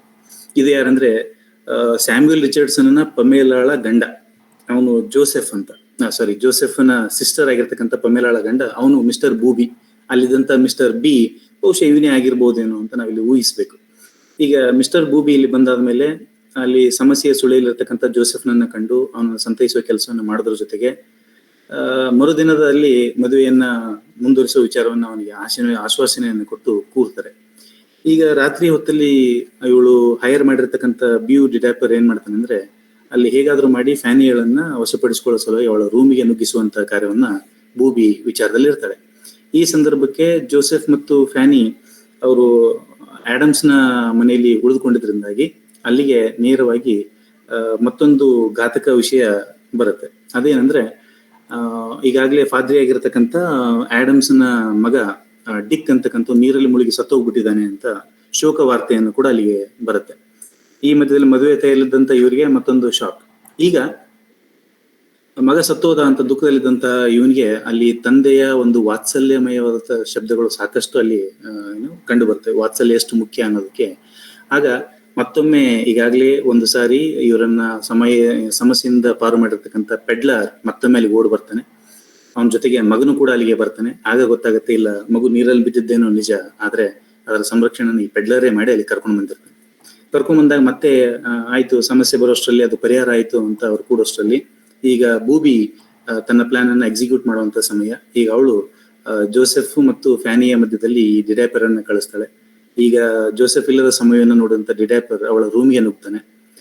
ಆದ್ರೆ ದುರದೃಷ್ಟವಶಾತ್ ಅಲ್ಲಿ ಡಿಡ್ಯಾಪರ್ ಹೋಗ್ಬೇಕಾಗಿದ್ದು ಫ್ಯಾನಿಯ ರೂಮ್ಗೆ. ಆದ್ರೆ ಅವನು ಹೋಗಿದ್ದು ಮಿಸ್ ಸ್ಲಿಪ್ಸ್ಲಾಪ್ ರೂಮ್ಗೆ ಹೋಗಿ ಅಲ್ಲಿ ಹೋರಾಟವನ್ನ ಮಾಡ್ತಾನೆ. ಈ ಮಧ್ಯಕ್ಕೆ ಸ್ಲಿಪ್ಸ್ಲಾಪ್ ಬಹಳಷ್ಟು ಚೀರಾಟ ಮಾಡಿದಾಗ ಇನ್ನು ಸಮಸ್ಯೆ ಸುಳಿ ಸಿಲುಕೋರು ಯಾರು ಅಂದ್ರೆ ಆಡಮ್ಸ್. ಅಲ್ಲಿ ರೂಮಿಗೆ ವೀರನಂತೆ ಧಾವಿಸಿದಂತ ಆಡಮ್ಸ್ ಅಲ್ಲಿ ಡಿಡ್ಯಾಪರ್ ಅನ್ನ ಹಿಡಿಯೋ ಬದಲು ಸ್ಲಿಪ್ಸ್ಲಾಪ್ಗೆ ಒಂದು ನೇರವಾದ ಹೊಡೆತವನ್ನು ಕೊಟ್ಟು ಅವಳನ್ನು ಕೆಡುತ್ತಾನೆ, ತಾನು ಬಿದ್ದು ಹೋಗ್ತಾನೆ.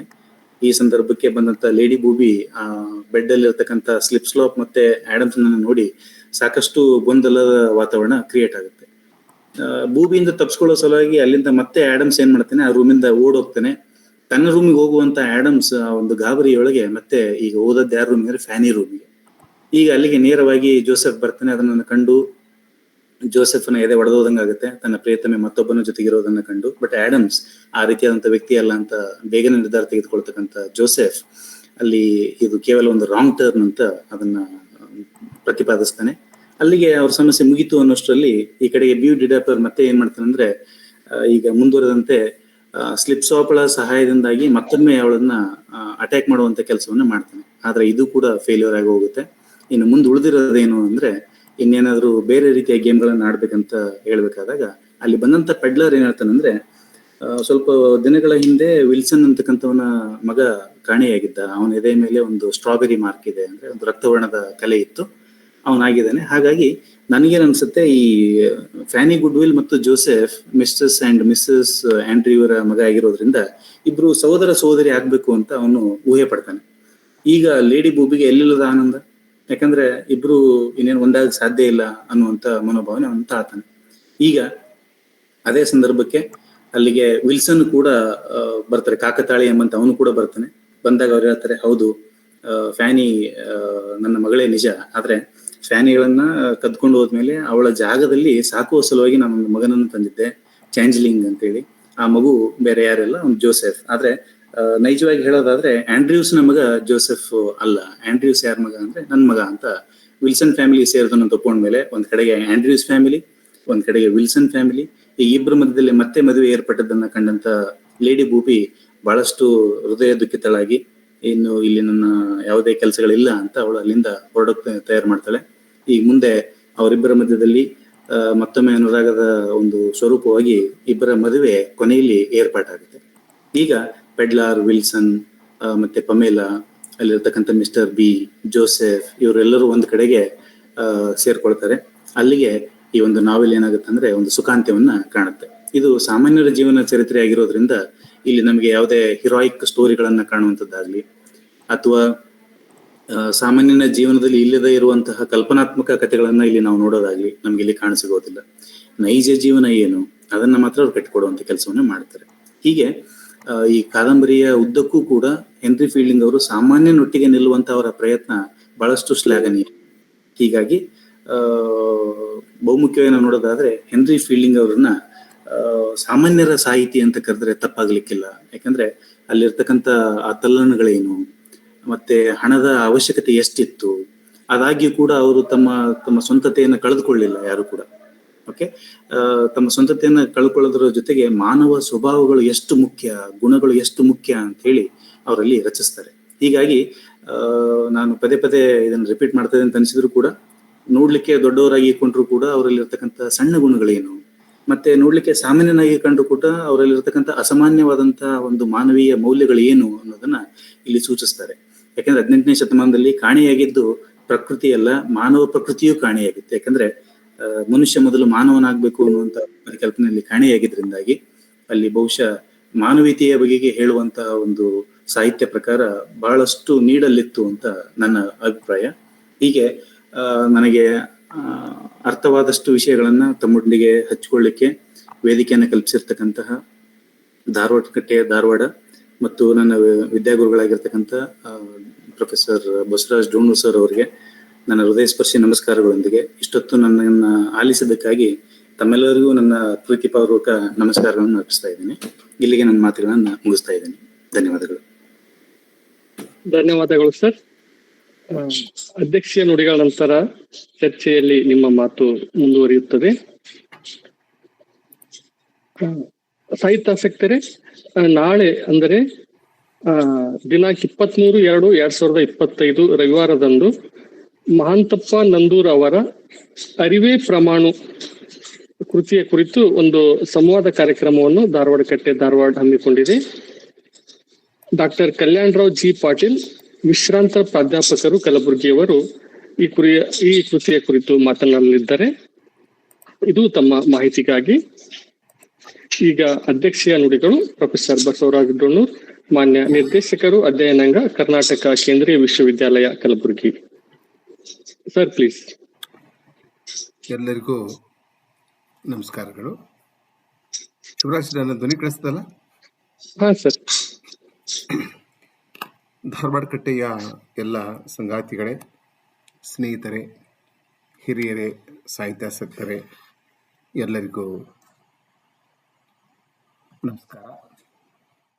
ಕೊಪ್ಪಳದ ಗವಿಸಿದ್ದೇಶ್ವರ ಕಾಲೇಜಿನಲ್ಲಿ ಇಂಗ್ಲಿಷ್ ಸಹಾಯಕ ಪ್ರಾಧ್ಯಾಪಕರಾಗಿ ಸೇವೆ ಸಲ್ಲಿಸುತ್ತಿರುವ ಡಾಕ್ಟರ್ ಅರುಣಕುಮಾರ್ ಹೆನ್ರಿ ಫೀಲ್ಡಿಂಗನ ಪ್ರಸಿದ್ಧ ಲೋಕಪ್ರಿಯ ಕಾದಂಬರಿ ಜೋಸೆಫ್ ಆಂಡ್ರ್ಯೂಸ್ ಕೃತಿಯ ಕುರಿತು ಮಾತನಾಡಿದರು. ಡಾಕ್ಟರ್ ಅರುಣ್ ನನ್ನ ವಿದ್ಯಾರ್ಥಿ, ನನ್ನ ನೇರವಾದ ವಿದ್ಯಾರ್ಥಿ. ಕರ್ನಾಟಕ ಕೇಂದ್ರೀಯ ವಿಶ್ವವಿದ್ಯಾಲಯದ ಇಂಗ್ಲಿಷ್ ವಿಭಾಗದಲ್ಲಿ 2 ವರ್ಷ ಅವನು ನಮ್ಮ ಜೊತೆಗಿದ್ದ. ಬಹಳ ಪ್ರೀತಿಯ ವಿದ್ಯಾರ್ಥಿ. ಬಹಳ ಕಠಿಣ ಪರಿಶ್ರಮ ಪಟ್ಟು ಶ್ರದ್ಧೆಯಿಂದ, ನಿಷ್ಠೆಯಿಂದ, ಭಕ್ತಿಯಿಂದ ತನ್ನ ವೃತ್ತಿ ಜೀವನವನ್ನು ಮತ್ತು ತನ್ನ ಅಧ್ಯಯನಶೀಲತೆಯನ್ನು ರೂಢಿಸಿಕೊಂಡು ಬಂದವನು. ಅರುಣ್ ಬಗ್ಗೆ ನನಗೆ ಬಹಳ ಪ್ರೀತಿ ಇದೆ, ವಿಶ್ವಾಸವಿದೆ. ಮತ್ತು ಅತ್ಯಂತ ಕಿರಿಯ ವಯಸ್ಸಿನಲ್ಲಿ ಸಾಹಿತ್ಯವನ್ನು ಬಹಳ ಗಂಭೀರವಾಗಿ ಓದಿಕೊಂಡು ಒಂದು ಮಹತ್ವದ ಕೃತಿಯ ಕುರಿತು ಸುಮಾರು 1 ಗಂಟೆಯ ಕಾಲ ಬಹಳ ಪ್ರೀತಿಯಿಂದ ಬಹಳ ಸೊಗಸಾಗಿ ಮಾತನಾಡಿದ್ದಕ್ಕೆ ನನಗೆ ಬಹಳ ಸಂತೋಷವಾಗಿದೆ. ಒಬ್ಬ ಶಿಕ್ಷಕನಿಗೆ ತನ್ನ ವಿದ್ಯಾರ್ಥಿಗಳ ಸಾಧನೆ, ತನ್ನ ವಿದ್ಯಾರ್ಥಿಗಳ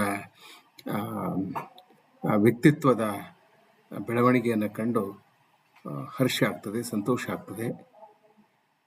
ನನ್ನ ವಿದ್ಯಾರ್ಥಿಗಳು ಒಂದು ಒಳ್ಳೆಯ ಹುದ್ದೆಗೆ ಹೋದಾಗ ಅಥವಾ ಒಂದು ಒಳ್ಳೆಯ ಕಥೆನೋ ಕಾದಂಬರಿನೋ ಬರೆದಾಗ ಅಥವಾ ಒಂದು ವಿಷಯದ ಕುರಿತು ಬಹಳ ಅದ್ಭುತವಾಗಿ ಮಾತನಾಡಿದಾಗ ನನಗೆ ಬಹಳ ಸಂತೋಷವಾಗ್ತದೆ.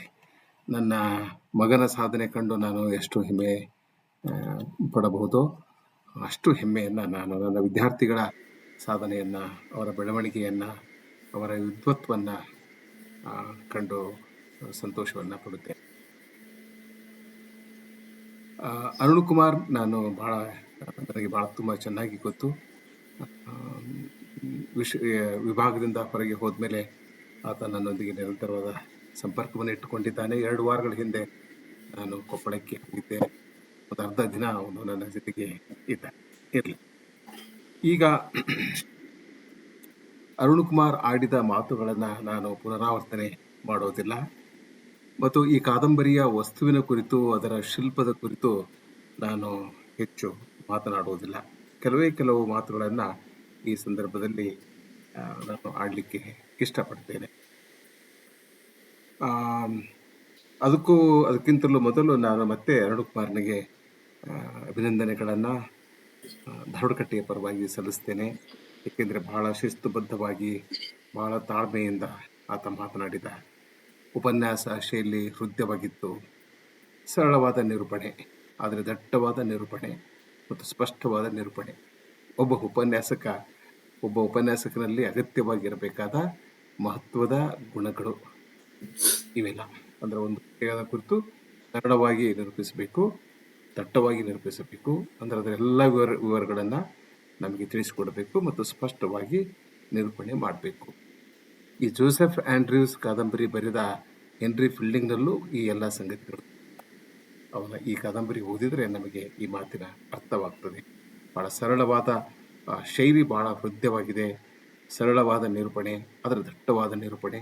ಅನೇಕ ಸಾಹಸಗಳು ಈ ಕಾದಂಬರಿಯಲ್ಲಿ ನಮಗೆ ಕಾಣಸಿಗ್ತವೆ. ಒಂದು ಪ್ರದೇಶದಿಂದ ಇನ್ನೊಂದು ಪ್ರದೇಶದಿಂದ, ಆ ಪ್ರದೇಶದಿಂದ ಮತ್ತೊಂದು ಪ್ರದೇಶಕ್ಕೆ ಇಲ್ಲಿಯ ಪಾತ್ರಗಳು ಓಡಾಡ್ತಾ ಇರ್ತವೆ. ಮಾರ್ಗ ಮಧ್ಯದಲ್ಲಿ ಅನೇಕ ಕಷ್ಟಗಳನ್ನು ಎದುರಿಸ್ತಾ ಇರ್ತವೆ ಮತ್ತು ಅನೇಕ ಜಗಳಗಳು, ಮನಸ್ತಾಪಗಳು, ಕನ್ಫ್ಯೂಷನ್ಸ್ಗಳು, ಗೊಂದಲಗಳು ಇವೆಲ್ಲ ಸೃಷ್ಟಿ ಆಗ್ತವೆ. ಒಂದು ಕಾದಂಬರಿಯನ್ನು ಕಲಿಸುವುದು ಮತ್ತು ಒಂದು ಕಾದಂಬರಿಯ ಕುರಿತು ಮಾತನಾಡುವುದು ಎರಡೂ ಬಹಳ ಕಷ್ಟದ ಕೆಲಸ. ಕಥೆಯ ಬಗ್ಗೆ ನೀವು ಸರಳವಾಗಿ ಮಾತನಾಡ್ಬೋದು, ನಾಟಕದ ಬಗ್ಗೆ ಕೂಡ ಮಾತನಾಡ್ಬೋದು, ಮಹಾಕಾವ್ಯದ ಬಗ್ಗೆ ಕೂಡ ಮಾತನಾಡ್ಬೋದು. ಆದರೆ ಕಾದಂಬರಿಯ ಕುರಿತು ಮಾತನಾಡೋದು ಸ್ವಲ್ಪ ಕಷ್ಟ. ಯಾಕೆಂದರೆ ಅದರ ಶಿಲ್ಪ, ಅದರ ಆಳ, ಅದರ ಒಂದು ಗಾಂಭೀರ್ಯ, ಈ ಎಲ್ಲ ವಿವರಗಳನ್ನು ಒಂದು ಉಪನ್ಯಾಸದಲ್ಲಿ ಕಟ್ಟಿಕೊಟ್ಟೋದು ಕಷ್ಟದ ಕೆಲಸ. ಈ ಕಷ್ಟದ ಕೆಲಸವನ್ನು ಅರುಣ್ ಬಹಳ ಸರಳವಾಗಿ, ಸಹಜವಾಗಿ ಮಾಡಿದ್ದರಿಂದ ಅದರ ಬಗ್ಗೆ ನನಗೆ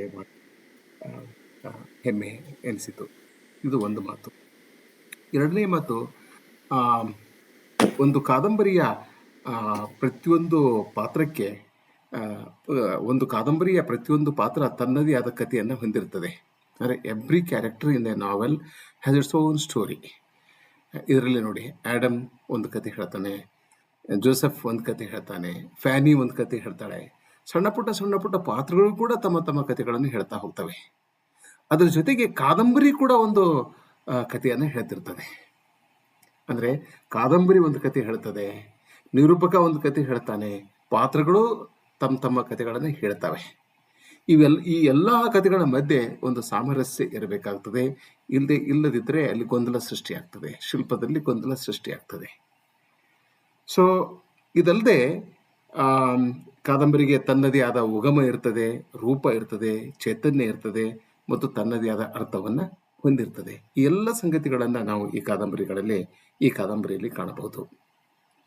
18ನೇ ಶತಮಾನದಲ್ಲಿ, ಅಂದರೆ ಇಂಗ್ಲಿಷ್ ಕಾದಂಬರಿ ಯಾವುದನ್ನು ನಾವು ಮಾಡರ್ನ್ ನಾವೆಲ್ ಅಂತೀವಲ್ಲ, ಆಧುನಿಕ ಕಾದಂಬರಿ ಜನ್ಮ ತಳೆದಿದ್ದು 18ನೇ ಶತಮಾನದಲ್ಲಿ. ಇದರ ಜನಕರು ಇಬ್ರು, ಒಂದು ಹೆನ್ರಿ ಫೀಲ್ಡಿಂಗ್ ಮತ್ತು ರಿಚರ್ಡ್ಸನ್. ಇನ್ನೂ ಇಬ್ರು ಇದ್ದಾರೆ, ಸ್ಮಾಲೆಟ್ ಮತ್ತು ಸ್ಟರ್ನ್ ಅಂತ ಇನ್ನೂ ಇಬ್ರು ಇದ್ದಾರೆ.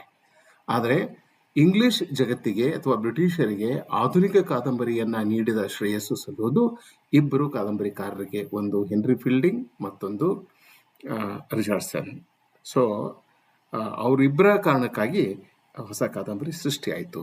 ಆದರೆ ಅದಕ್ಕಿಂತ ಮುಂಚೆ ಕಾದಂಬರಿ ಬರೆಯುವ ಪ್ರಯತ್ನಗಳಾಗಿದ್ದು, ಅರುಣಕುಮಾರ್ ಅದರ ಬಗ್ಗೆ ಸರಿಯಾಗಿ ಹೇಳಿದ್ದಾನೆ. ಉದಾಹರಣೆಗೆ ಜಾನ್ ಬನಿಯನ್ ಅವನು ರಿಯಲಿಸ್ಟಿಕ್ ಎಲೆಗರೀಸ್ ಬರೆದ. ಎಲೆಗರಿ ಅಂದ್ರೆ ನಾವು ಅನ್ಯೋಕ್ತಿ ಅಂತೀವಲ್ಲ, ರೂಪಕಗಳು, ಅನ್ಯೋಕ್ತಿಗಳು ಅಂದ್ರೆ ವಾಸ್ತವಿಕ ರೂಪಕಗಳನ್ನ ಅಥವಾ ವಾಸ್ತವಿಕ ಅನ್ಯೋಕ್ತಿಗಳನ್ನ ಜಾನ್ ಬನಿಯನ್ ಬರೆದ. ಅದರ ಫಿಲಾಸಫಿ ಬಗೆಗೆ ಆತ ಬಹಳ ಚೆನ್ನಾಗಿ ಮಾತನಾಡಿದ. ಆಮೇಲೆ ಜೊನಾಥನ್ ಸ್ವಿಫ್ಟ್ ಅಂತ ಇನ್ನೊಬ್ಬ ಮಹತ್ವದ ಲೇಖಕ, ಅವನು ದಿ ಸೆಟ್ರಿಕ್ ಫ್ಯಾಂಟಸೀಸ್ ಅಂತ ಬರ್ತಾವೆ, ಅಂದ್ರೆ ವಿಡಂಬನಾತ್ಮಕವಾದ ಕಲ್ಪನೆಗಳು ಅಥವಾ ಭ್ರಮೆಗಳು ಅನ್ಬಹುದು ಅಂತ ಆ ರೀತಿಯ ಕಾದಂಬರಿಗಳನ್ನ ಅವನು ಬರೆದ. ಗಲ್ಲಿವರ್ಸ್ ಟ್ರಾವೆಲ್ಸ್ ಆಗಿರ್ಬೋದು, ಬೇರೆ ಬೇರೆ ಕಾದಂಬರಿಗಳಾಗಿರ್ಬೋದು.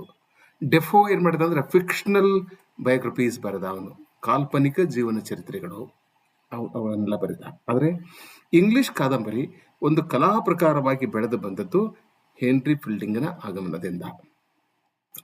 ಯಾಕಂದ್ರೆ ಒಂದು ಕೃತಿ ಅಂತಿಮವಾಗಿ ಒಂದು ಕೃತಿ ನಿಲ್ಲುವುದು ಅದರ ಕಲಾತ್ಮಕತೆಯ ಮೇಲೆ, ಅದರ ಕಲೆಯ ಸಿದ್ಧಿಯ ಮೇಲೆ, as an art, as a form of art. ಕತೆ ಹೇಳೋದು, ಸಂಘರ್ಷ ತರೋದು, ಅದರ ಕೇವಲ ಇದರಿಂದ ಮಾತ್ರ ಒಂದು ಕಾದಂಬರಿ ಯಶಸ್ಸಾಗುವುದಿಲ್ಲ. ಯಾವುದೇ ಶ್ರೇಷ್ಠ ಕಾದಂಬರಿ ಯಶಸ್ಸಾಗುವುದು ಒಂದು ಅದರ ದಾರ್ಶನಿಕತೆಯಿಂದ, ಇನ್ನೊಂದು ಅದರ ಕಲಾತ್ಮಕತೆಯಿಂದ. ಕಲಾತ್ಮಕತೆ ಮತ್ತು ದಾರ್ಶನಿಕತೆ ಈ ಎರಡು ಸ್ತರಗಳಲ್ಲಿ ಕಾದಂಬರಿ ನಿಲ್ಬೇಕಾಗ್ತದೆ. ಈ ಎರಡು ಸ್ತರಗಳಲ್ಲಿ ಒಂದು ಸ್ತರದಲ್ಲಾದರೂ ಕೂಡ ಕಾದಂಬರಿ ನಿಂತ್ರೆ ಅದು ತಕ್ಕ ಮಟ್ಟಿನ ಯಶಸ್ಸನ್ನು ಸಾಧಿಸ್ತದೆ. ಎರಡೂ ಸ್ತರಗಳಲ್ಲಿ ನಿಲ್ಬೇಕಂತಂದ್ರೆ ನೀವು ಟಾಲ್ಸ್ಟಾಯ್ನ ಕಾದಂಬರಿಗಳು, ಲಾರೆನ್ಸ್ನ ಕಾದಂಬರಿಗಳು, ಹಾರ್ಡಿಯ ಕಾದಂಬರಿಗಳು, ಶೇಕ್ಸ್ಪಿಯರ್ನ ನಾಟಕಗಳು, ಅಥವಾ ಕುವೆಂಪು ಅವರ ಕಾದಂಬರಿಗಳು, ಮತ್ತೆ ನಮ್ಮ ತೇಜಸ್ವಿಯವರ ಕಾದಂಬರಿಗಳು, ಲಂಕೇಶರ ಒಂದೆರಡು ಕಾದಂಬರಿಗಳು, ಅನಂತಮೂರ್ತಿಯವರ ಒಂದು ಕಾದಂಬರಿ ನನ್ನ ದೃಷ್ಟಿಯಲ್ಲಿ. ಈ ಎಲ್ಲ ಕಾದಂಬರಿಗಳು ಮಹತ್ವದ ಕಾದಂಬರಿಗಳಾಗಿ ಕಾಣಲಿಕ್ಕೆ, ಭೈರಪ್ಪನವರ ಒಂದು 4-5 ಕಾದಂಬರಿಗಳು ಅದ್ಭುತವಾದಂತಹ ಕಾದಂಬರಿಗಳು. ಶಿವರಾಮ್ ಕಾರಂತರು ಸುಮಾರು ಒಂದು 10 ಕಾದಂಬರಿಗಳನ್ನ ನಾವು ಇಲ್ಲಿ ಈ ಪಟ್ಟಿಗೆ ಸೇರಿಸಬಹುದು. ಕನ್ನಡದಲ್ಲೂ ಕೂಡ ಉತ್ಕೃಷ್ಟವಾದಂತಹ ಕಾದಂಬರಿಗಳು ಬಂದಿವೆ. ಬಾಳಾ ಸಾಹೇಬ್ ಲೋಕಾಪುರ್ ಅವರು ಕೂಡ ಅನೇಕ ಒಳ್ಳೆಯ ಕಥೆಗಳನ್ನು ಬರೆದಿದ್ದಾರೆ, ಕಾದಂಬರಿಗಳನ್ನು ಕೂಡ ಬರೆದಿದ್ದಾರೆ. ಸೊ ಈ ಹೆನ್ರಿ ಫೀಲ್ಡಿಂಗ್ ನನಗೆ ತುಂಬಾ ಮಹತ್ವದ ಲೇಖಕ ಆಗಿ ಕಾಣೋದಕ್ಕೆ 2 ಕಾರಣಗಳಿವೆ. ಒಂದು, ಈ ಇಂಡಿವಿಜುವಲ್ ಪರ್ಸನಾಲಿಟಿ ಅಂತರಂಗದಲ್ಲಿ, ಕಾದಂಬರಿಗೆ ಅಂತರಂಗ ಮತ್ತು ಬಹಿರಂಗ ಅಂತ ಇರ್ತದೆ. ನೀವು ಕುವೆಂಪು ಅವರ ಮೊಲೆಗಳಲ್ಲಿ ಮದುಮಗಳು ಅಥವಾ ಕಾನೂರು ಸುಬ್ಬಮ್ಮ ಹೆಗ್ಗಡತಿ ಓದಿದರೆ, ಭೈರಪ್ಪನವರ ಗೃಹಭಂಗ ಕಾದಂಬರಿಯನ್ನ ಓದಿದರೆ, ದಾಟು ಪರ್ವ, ಆಮೇಲೆ ಕಾರಂತರ ಚೋಮನ ದುಡಿ ಆಗಿರ್ಬೋದು, ಮರಳಿ ಮಣ್ಣಿಗೆ ಆಗಿರ್ಬೋದು, ಅಳಿದ ಮೇಲೆ, ಇಂಥ ಕಾದಂಬರಿಗಳನ್ನ ಓದಿದರೆ ಈ ಮಾತಿನ ಅರ್ಥ ಆಗ್ತದೆ. ಅಂದ್ರೆ ಪ್ರತಿಯೊಂದು ಕಾದಂಬರಿಯಲ್ಲಿ, ಅಂದ್ರೆ ಪ್ರತಿಯೊಂದು ಉತ್ತಮ ಕಾದಂಬರಿಯಲ್ಲಿ ಒಳಗಡೆ ಅದಕ್ಕೆ ಅಂತರಂಗ ಇರ್ತದೆ, ಅದಕ್ಕೆ ಬಹಿರಂಗ ಇರ್ತದೆ. ಅಂತರಂಗದಲ್ಲಿ ಪಾತ್ರಗಳು, ಪಾತ್ರದ ವ್ಯಕ್ತಿತ್ವಗಳು ಇರ್ತವೆ. ಬಹಿರಂಗದಲ್ಲಿ ಸಮಾಜ ಇರ್ತದೆ, ಸಮಾಜ ಮತ್ತು ವ್ಯಕ್ತಿಗಳ ನಡುವಿನ ತಿಕ್ಕಾಟ. ಸೊ ಈ ತಿಕ್ಕಾಟ, ಸಂಘರ್ಷ, ಅದು ಮೌಲ್ಯಗಳ ತಿಕ್ಕಾಟ, ವ್ಯಕ್ತಿತ್ವಗಳ ತಿಕ್ಕಾಟ, ಸಂಘರ್ಷ, ಇದೇ ಕಾದಂಬರಿಯನ್ನ ಮುಂದುವರಿಸಿಕೊಂಡು ಹೋಗುವ ಸಂಗತಿಗಳು. ಇವೆರಡೂ ಕೂಡ ಈ ಕಾದಂಬರಿಯಲ್ಲಿ ನಾವು ಕಾಣ್ಬೋದು. ಮತ್ತೆ ಹೆನ್ರಿ ಫೀಲ್ಡಿಂಗ್ ಅನ್ನ, ಜೋಸೆಫ್ ಆಂಡ್ರ್ಯೂಸ್ ಕಾದಂಬರಿಯನ್ನ ನಾವು ಓದಬೇಕು ಅಂತಂದ್ರೆ ರಿಚರ್ಡ್ಸನ್ನ ಪಮೇಲ ಕಾದಂಬರಿಯನ್ನ ಓದಲೇಬೇಕು. ಆ ಎರಡೂ ಕಾದಂಬರಿಗಳ ನಡುವೆ ಸಾಕಷ್ಟು ನಾವು ಸಿಕ್ವೆಲ್ ಅನ್ಲಿಕ್ಕೆ ಬರೋದಿಲ್ಲ, ಯಾಕಂದ್ರೆ ಅದರ ಲೇಖಕ ಬೇರೆ, ಈ ಕಾದಂಬರಿಯ ಲೇಖಕ ಬೇರೆ. ಆದರೆ ಅದಕ್ಕೆ ಆ ಥೀಮನ್ನ, ಅಂದ್ರೆ ಆ ವಸ್ತುವನ್ನ ಇಲ್ಲಿ ಮುಂದುವರೆದಿದೆ. ಪಮೇಲ ಕಾದಂಬರಿಯಲ್ಲಿನ ವಸ್ತು ಜೋಸೆಫ್ ಆಂಡ್ರ್ಯೂಸ್ ಕಾದಂಬರಿಯಲ್ಲಿ ಮುಂದುವರೆದಿದೆ. ಆದರೆ ಎರಡೂ ಕಾದಂಬರಿಗಳ ನಡುವೆ, ಈ ಕಾದಂಬರಿಕಾರರ ನಡುವೆ ಅಜಗಜಾಂತರ ವ್ಯತ್ಯಾಸ ಇದೆ. ಉದಾಹರಣೆಗೆ ಅವರ ಸ್ವಭಾವ ಹೇಗಿತ್ತು ಅಂತಂದರೆ ಅದು ಸಂಘರ್ಷದ ಸ್ವಭಾವವಾಗಿತ್ತು. ಸ್ಯಾಮ್ಯುಯಲ್ ರಿಚರ್ಡ್ಸನ್ ಮತ್ತು ಹೆನ್ರಿ ಫೀಲ್ಡಿಂಗ್. ಆಮೇಲೆ ಅವರ ಸಾಹಿತ್ಯದ ಉದ್ದೇಶಗಳು ಕೂಡ ಸಂಘರ್ಷಮಯವಾಗಿದ್ದವು ಅನ್ನೋದು ಒಂದು. ಎರಡು ಅಂತಂದರೆ ಇಬ್ಬರಲ್ಲೂ ವ್ಯತ್ಯಾಸ ಇತ್ತು, ಮೂಲಭೂತ ವ್ಯತ್ಯಾಸ ಇತ್ತು ಅಂತ ಹೇಳಿದ್ನಲ್ಲ. ಯಾಕಂದರೆ ರಿಚರ್ಡ್ಸನ್ನಲ್ಲಿ ನಮಗೆ ಈ ಫೆಮಿನೈನ್ ಸೆನ್ಸಿಬಿಲಿಟಿ ಅನ್ನು ಕಾಣಲಿಕ್ಕೆ ಸಾಧ್ಯ ಇದೆ. ಸ್ತ್ರೀ ಸಂವೇದನೆಯನ್ನು ನಾವು ರಿಚರ್ಡ್ಸನ್ನಲ್ಲಿ ಕಾಣ್ತೇವೆ. ಮತ್ತು ಈ ಪುರುಷ ಸಂವೇದನೆ ಅಂದರೆ ರೋಬಸ್ಟ್ ಮೆಸ್ಕ್ಯುಲ್ಯಾನಿಟಿ ಅಂದರೆ ಈ ಪುರುಷರ ಸಂವೇದನೆ ನೆನಪಬಹುದು ನಮಗೆ. ಅಲ್ಲಿ ಸ್ತ್ರೀ ಸಂವೇದನೆ, ಇಲ್ಲಿ ಪುರುಷ ಸಂವೇದನೆ, ಎರಡನ್ನೂ ನಾವು ಕಾಣ್ಬೋದು. ಇದ್ರ ಬಗೆಗೆ ನನಗೆ ಒಂದೆರಡು ಮಾತನ್ನು ಹೇಳಬೇಕು ಅಂತ ಅನ್ನಿಸ್ತದೆ. ಕಾದಂಬರಿಯ ವಸ್ತುವಿನ ಬಗ್ಗೆ ಹೇಳಬೇಕಾದ ಅಗತ್ಯ ಇಲ್ವೇ ಇಲ್ಲ. Pamela ಸದ್ಗುಣಿ ಆಗಿರ್ತಾಳೆ, ವರ್ಚುವಸ್ woman ಆಗಿರ್ತಾಳೆ. ಅವಳನ್ನು ಕೆಡಿಸೋದಕ್ಕೆ ಒಬ್ಬ ಪುರುಷ ಆ ಕಾದಂಬರಿಯಲ್ಲಿ ಇರ್ತಾನೆ. ಇದಕ್ಕೆ ವ್ಯತಿರಿಕ್ತವಾಗಿ ಜೋಸೆಫ್ ಆಂಡ್ರ್ಯೂಸ್ನಲ್ಲಿ ಜೋಸೆಫ್ ಅನ್ನೋನು ಅವನು ಪಮೇಲಾಳ ಸಹೋದರ. ತನ್ನ ಸಹೋದರಿಯಷ್ಟೇ ಅವನು ಸಂಪನ್ನನಾಗಿರ್ತಾನೆ, ಸದ್ಗುಣವಂತನಾಗಿರ್ತಾನೆ, ಪುಣ್ಯವಂತನಾಗಿರ್ತಾನೆ. ಅಂದರೆ ಇಬ್ಬರ ನಡುವೆ ಸಾಮ್ಯ ಇರ್ತದೆ. ಇಲ್ಲೇನಾಗ್ತದೆ ಅಂತಂದರೆ ಈ ಕಾದಂಬರಿಯಲ್ಲಿ ಒಬ್ಬ ಮಹಿಳೆ ಅವನನ್ನು ಮಾನಭಂಗ ಮಾಡಲಿಕ್ಕೆ ಪ್ರಯತ್ನ ಮಾಡ್ತಾಳೆ. ಅವಳಿಂದ ತಪ್ಪಿಸಿಕೊಂಡು ಅವನು ಪ್ರಯಾಣ ಮಾಡ್ತಾನೆ. ಆ ಪ್ರಯಾಣದ ಉದ್ದಕ್ಕೂ ಅಂದರೆ ಅವನು ತನ್ನ ಹಳ್ಳಿಯನ್ನು ಬಿಟ್ಟು ಲಂಡನ್ಗೆ ಬರ್ತಾನೆ, ಆಮೇಲೆ ಲಂಡನ್ನಿಂದ ತಿರುಗಿ ಹೋಗ್ತಾನೆ. ಅವನಿಗೆ ಅಂದರೆ ಜೋಸೆಫ್ ಆಂಡ್ರ್ಯೂಸ್ಗೆ ಹೆಣ್ಣು ಬೆನ್ನು ಹತ್ತದೆ, ಪಮೇಲಾಗೆ ಗಂಡು ಬೆನ್ನು ಹತ್ತದೆ. ಇವೆರಡೂ ಈ ಕಾಂಟ್ರಾಸ್ಟ್ ಭಾಳ ಮಹತ್ವದ್ದು. ಇದು ನನಗೆ ಬಹಳ ಮಹತ್ವದ್ದಾಗಿ ಕಾಣುತ್ತದೆ. ಯಾಕಂದರೆ ನಮ್ಮ ಸಮಾಜದಲ್ಲಿ ಸ್ತ್ರೀ ಸಂವೇದನೆಯ ಲೇಖಕರು ಅನೇಕ ಜನರಿದ್ದಾರೆ. ಸ್ತ್ರೀಯರಲ್ಲೂ ಸ್ತ್ರೀ ಸಂವೇದನೆ ಇದೆ, ಅನೇಕ ಜನ ಪುರುಷರಲ್ಲೂ ಸ್ತ್ರೀ ಸಂವೇದನೆ ಇದೆ, ಇರಬೇಕಾದದ್ದೇ. ಹೆಣ್ಣುಮಕ್ಕಳ ಬಗ್ಗೆ ಗೌರವ ಇರಬೇಕು, ಹೆಣ್ಣುಮಕ್ಕಳನ್ನು ನಾವು ಬಹಳ ಗೌರವದಿಂದ ಕಾಣಬೇಕು, ಇದೆಲ್ಲ ಸರಿ. ಆದರೆ ಪುರುಷನೂ ಒಬ್ಬ ಇದ್ದಾರೆ ಸಮಾಜದಲ್ಲಿ. ಪುರುಷನನ್ನು ಕಾಡ್ತಕ್ಕಂಥ ಹೆಣ್ಣುಮಕ್ಕಳು ಇದ್ದಾರೆ, ಒಳ್ಳೆಯ ಪುರುಷನನ್ನು ಕಾಡ್ತಕ್ಕಂಥ ಹೆಣ್ಣುಮಕ್ಕಳು ಇದ್ದಾರೆ. ಆಮೇಲೆ ಪುರುಷನನ್ನು ಗೋಳು ಹೊಯ್ಕೊಳ್ಳೋದಕ್ಕಂಥ ಹೆಣ್ಣುಮಕ್ಕಳು ಇದ್ದಾರೆ, ಪುರುಷರನ್ನು ಮಾನಭಂಗ ಮಾಡ್ತಕ್ಕಂಥ ಹೆಣ್ಣುಮಕ್ಕಳು ಇದ್ದಾರೆ. ಎಲ್ಲ ಘಟನೆಗಳು ಸಮಾಜದಲ್ಲಿ ಇವೆ. ಹೀಗಾಗಿ ಪುರುಷ ಮತ್ತು ಸ್ತ್ರೀಯರ ನಡುವೆ ಕೆಲವು ವ್ಯತ್ಯಾಸಗಳು ಕೂಡ ಇವೆ. ಇದರ ಬಗೆಗೆ ಲೇಖಕನಾದವನು ಗಮನ ಹರಿಸಬೇಕಾಗ್ತದೆ. ನಮ್ಮ ಸಂವೇದನೆ ಕೇವಲ ಒಬ್ಬರ ಪರವಾಗಿ ಇದ್ದರೆ ಆಗೋದಿಲ್ಲ, ಎಲ್ಲರ ಪರವಾಗಿಯೂ ಇರಬೇಕಾಗ್ತದೆ. ಹಾಗೆ ಸಮಾಜದಲ್ಲಿ ಎಲ್ಲ ಜಾತಿಗಳ ಪರವಾಗಿ, ಎಲ್ಲ ವರ್ಗಗಳ ಪರವಾಗಿ ಕೂಡ ನಮ್ಮ ಸಂವೇದನೆ ಇರಬೇಕಾಗ್ತದೆ. ಕೆಲವರನ್ನೇ ಇಂಥ ವರ್ಗಗಳ ಬಗೆಗೇನೆ ನಾನು ಸಹಾನುಭೂತಿ ತೋರಿಸ್ಬೇಕು ಅಂತ ಒಬ್ಬ ಲೇಖಕ ಹೋಗಬಾರ್ದು. ಹಾಗೆ ನಾನು ಆಗಲೂ ಹೇಳಿದಾಗೆ ಹೆಣ್ಣನ್ನು ಗಂಡು ಕೆಡಿಸಿದಂತೆ ಗಂಡನ್ನು ಕೆಡಿಸುವ ಹೆಣ್ಣುಗಳು ಕೂಡ ಇವೆ ಅನ್ನೋದು. ಈಗ ಲೈಂಗಿಕ ಕಿರುಕುಳ, ಲೈಂಗಿಕತೆಯ ರಾಜಕಾರಣ ಅದನ್ನಿಬ್ಬರು ಮಾಡ್ತಾ ಇದ್ದಾರೆ. ಈಗ ಹೆಣ್ಣು ಮಾಡ್ತಾ ಇದೆ ಮತ್ತು ಗಂಡು ಮಾಡ್ತಾ ಇದೆ. ಆದರೆ ಅನೇಕ ಕಾನೂನುಗಳು ಸಮಾಜ ಸ್ತ್ರೀಯರ ಪರವಾಗಿವೆ, ಇರಬೇಕಾದದ್ದೇ. ಆದರೆ ಒಬ್ಬ ಅಮಾಯಕ ಗಂಡಿಗೆ, ಒಬ್ಬ ಪ್ರಾಮಾಣಿಕ ಗಂಡಿಗೆ ಸೋಲಾಗಬಾರ್ದು, ಅವನಿಗೆ ಕಷ್ಟಗಳಾಗಬಾರ್ದು ಅಂತ ಸಮಾಜದಲ್ಲಿ ಅನೇಕ ಜನ ಅಮಾಯಕ ಗಂಡುಗಳು ಅಥವಾ ಅಮಾಯಕ ಪುರುಷರು, ಭಾಳ ಒಳ್ಳೆಯ ಪುರುಷರು ಈ ಲೈಂಗಿಕ ದಾಳಿಗೆ, ದಬ್ಬಾಳಿಕೆಗೆ ಒಳಗಾಗುವ ಸನ್ನಿವೇಶಗಳು ಕೂಡ ಇವೆ. ಇಂಥವ್ರ ಬಗೆಗೆ ಒಬ್ಬ ಲೇಖಕ ಸ್ಪಂದಿಸಬೇಕು ಅಂತ ನನಗೆ ಅನ್ನಿಸ್ತದೆ.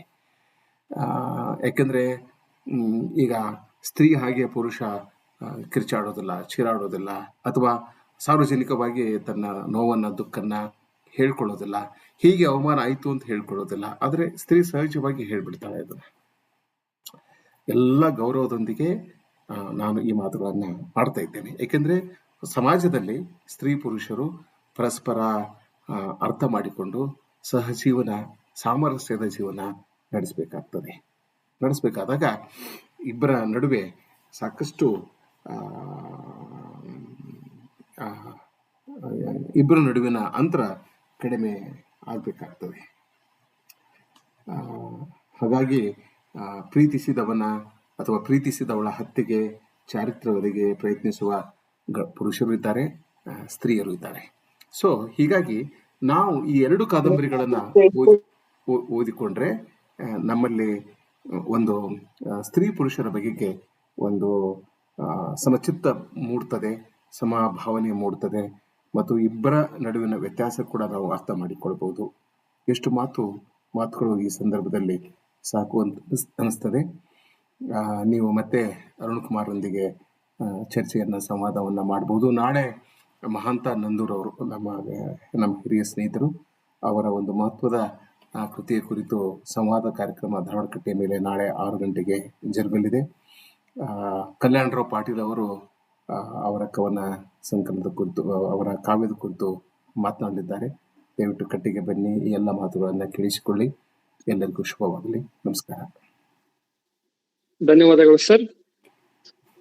ಇಂಗ್ಲಿಷ್ ಸಾಹಿತ್ಯ ದರ್ಶನ ಭಾಗ 2ರ ಎಲ್ಲ ಉಪನ್ಯಾಸಗಳನ್ನು 6 ತಿಂಗಳ ಅವಧಿಯಲ್ಲಿ ಪೂರ್ಣಗೊಳಿಸುವ ಯೋಜನೆ ಇರುವುದರಿಂದ ತಿಂಗಳಲ್ಲಿ ಪ್ರತಿ ಗುರುವಾರ ಮತ್ತು ಶನಿವಾರ ಸಂಜೆ 6 ಗಂಟೆಗೆ ಉಪನ್ಯಾಸ ಜರುಗಲಿವೆ. ಆಸಕ್ತರು ಗಮನಿಸಬೇಕು. ಮತ್ತು ಗುರುವಾರ ಮತ್ತು ಶನಿವಾರ ಸಂಜೆ 6 ಗಂಟೆಗೆ ನಮ್ಮೊಂದಿಗೆ ಜೊತೆಯಾಗಿರಲು ಕೋರಿಕೆ. ಧಾರವಾಡಕಟ್ಟೆಯ ಪರುಷಕಟ್ಟೆ ಕನ್ನಡ ಮಾಸಪತ್ರಿಕೆಗೆ ತಮ್ಮ ಬರಹವನ್ನು dwd-katte-magazine@gmail.com ಗೆ ಕಳುಹಿಸಿಕೊಡಬಹುದಾಗಿದೆ. ಹೆಚ್ಚಿನ ಮಾಹಿತಿಯನ್ನು ಪಡೆಯಲು ಧಾರವಾಡಕಟ್ಟೆಯ ವೆಬ್ಸೈಟ್ ಧಾರವಾಡಕಟ್ಟೆ.in ಗೆ ಭೇಟಿ ಕೊಡಲು ವಿನಂತಿ.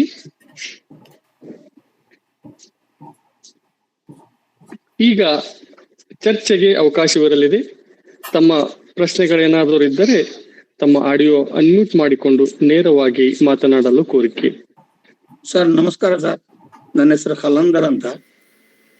ಸರ್ ಇದರ ಕಥಾವಸ್ತು ಹೇಗಿದೆ ಅಂತ ಹೇಳಿದ್ರೆ, ಈ ಮಿಸಲ್ ಭೈರಪ್ಪನವರು ಪರ್ವ ಕಾದಂಬರಿ ಬರೆದ್ರಲ್ಲ, ಮಹಾಭಾರತದ ಕಥಾ ಹಂದರ ತಗೊಂಡ್ರು, ಕೆಲವು ಪಾತ್ರಗಳು ತಗೊಂಡ್ರು, ಕೆಲವು ಘಟನೆಗಳು ತಗೊಂಡು ಕೆಲವು ಬದಲಾವಣೆ ಮಾಡಿದ್ರು, ಅವ್ರಿಗೆ ಆಧುನಿಕತೆಗೆ ಹೊಂದ್ಕೊಂಡಂಗೆ ಬದಲಾವಣೆ ಮಾಡ್ಕೊಂಡು ಬರೋಲ್ಲ. ಆ ರೀತಿ ಇದು this is a biblical story. Prophet ಯೂಸುಫರ ಕಥೆ, ಇದು ಜೋಸೆಫರ ಕಥೆ. ಇದು ಬೈಬಲ್ನಲ್ಲೂ ಇದೆ, ಕುರಾನ್ನಲ್ಲೂ ಇದೆ ಸರ್. ಜಾಕೋಬ್ಗೆ ಒಂದು 11 ಜನ ಮಕ್ಕಳು ಇರ್ತಾರೆ. ಒಬ್ಬ ಮಗನಿಗೆ ದ್ವೇಷ ಇರುತ್ತೆ, ಅವ್ರ ಬಾವಿಗೆ ಹಾಕೋಗ್ತಾರೆ. ಒಬ್ಬ ಮರ್ಚೆಂಟ್ ಬಂದು ತಗೊಂಡು ಹೋಗ್ತಾರೆ, ಇನ್ನೊಬ್ರು ಮಾರ್ತಾರೆ. ಅವರು ಮಾರ್ತಾನ ವ್ಯಾಪಾರಿ ಇರ್ತಾನೆ, ಅವ್ನು ಹೆಂಡತಿ ಸೆಡ್ಯೂಸ್ ಮಾಡಕ್ ನೋಡ್ತಾಳೆ, ಹಂಗೆ ಹರಿತಾಳೆ. ಹಿಂದೆ ಹರಿದ್ರೆ ಮುಂದೆ ಹರಿದ್ರೆ ಅವನ್ ತಪ್ಪು, ಹಿಂದೆ ಹರಿದ್ರೆ ಇವಳು ತಪ್ಪು ಅಂತ ಹೇಳಿ ಅದು ಮತ್ತೆ ಅವ್ನು ರಾಜನ ಹತ್ರ ಆಗ್ತಾನೆ. ಇದೇ ಕಥೆನೇ ಅವ್ರದ್ದು ಬಹಳ ದೊಡ್ಡ journey sir.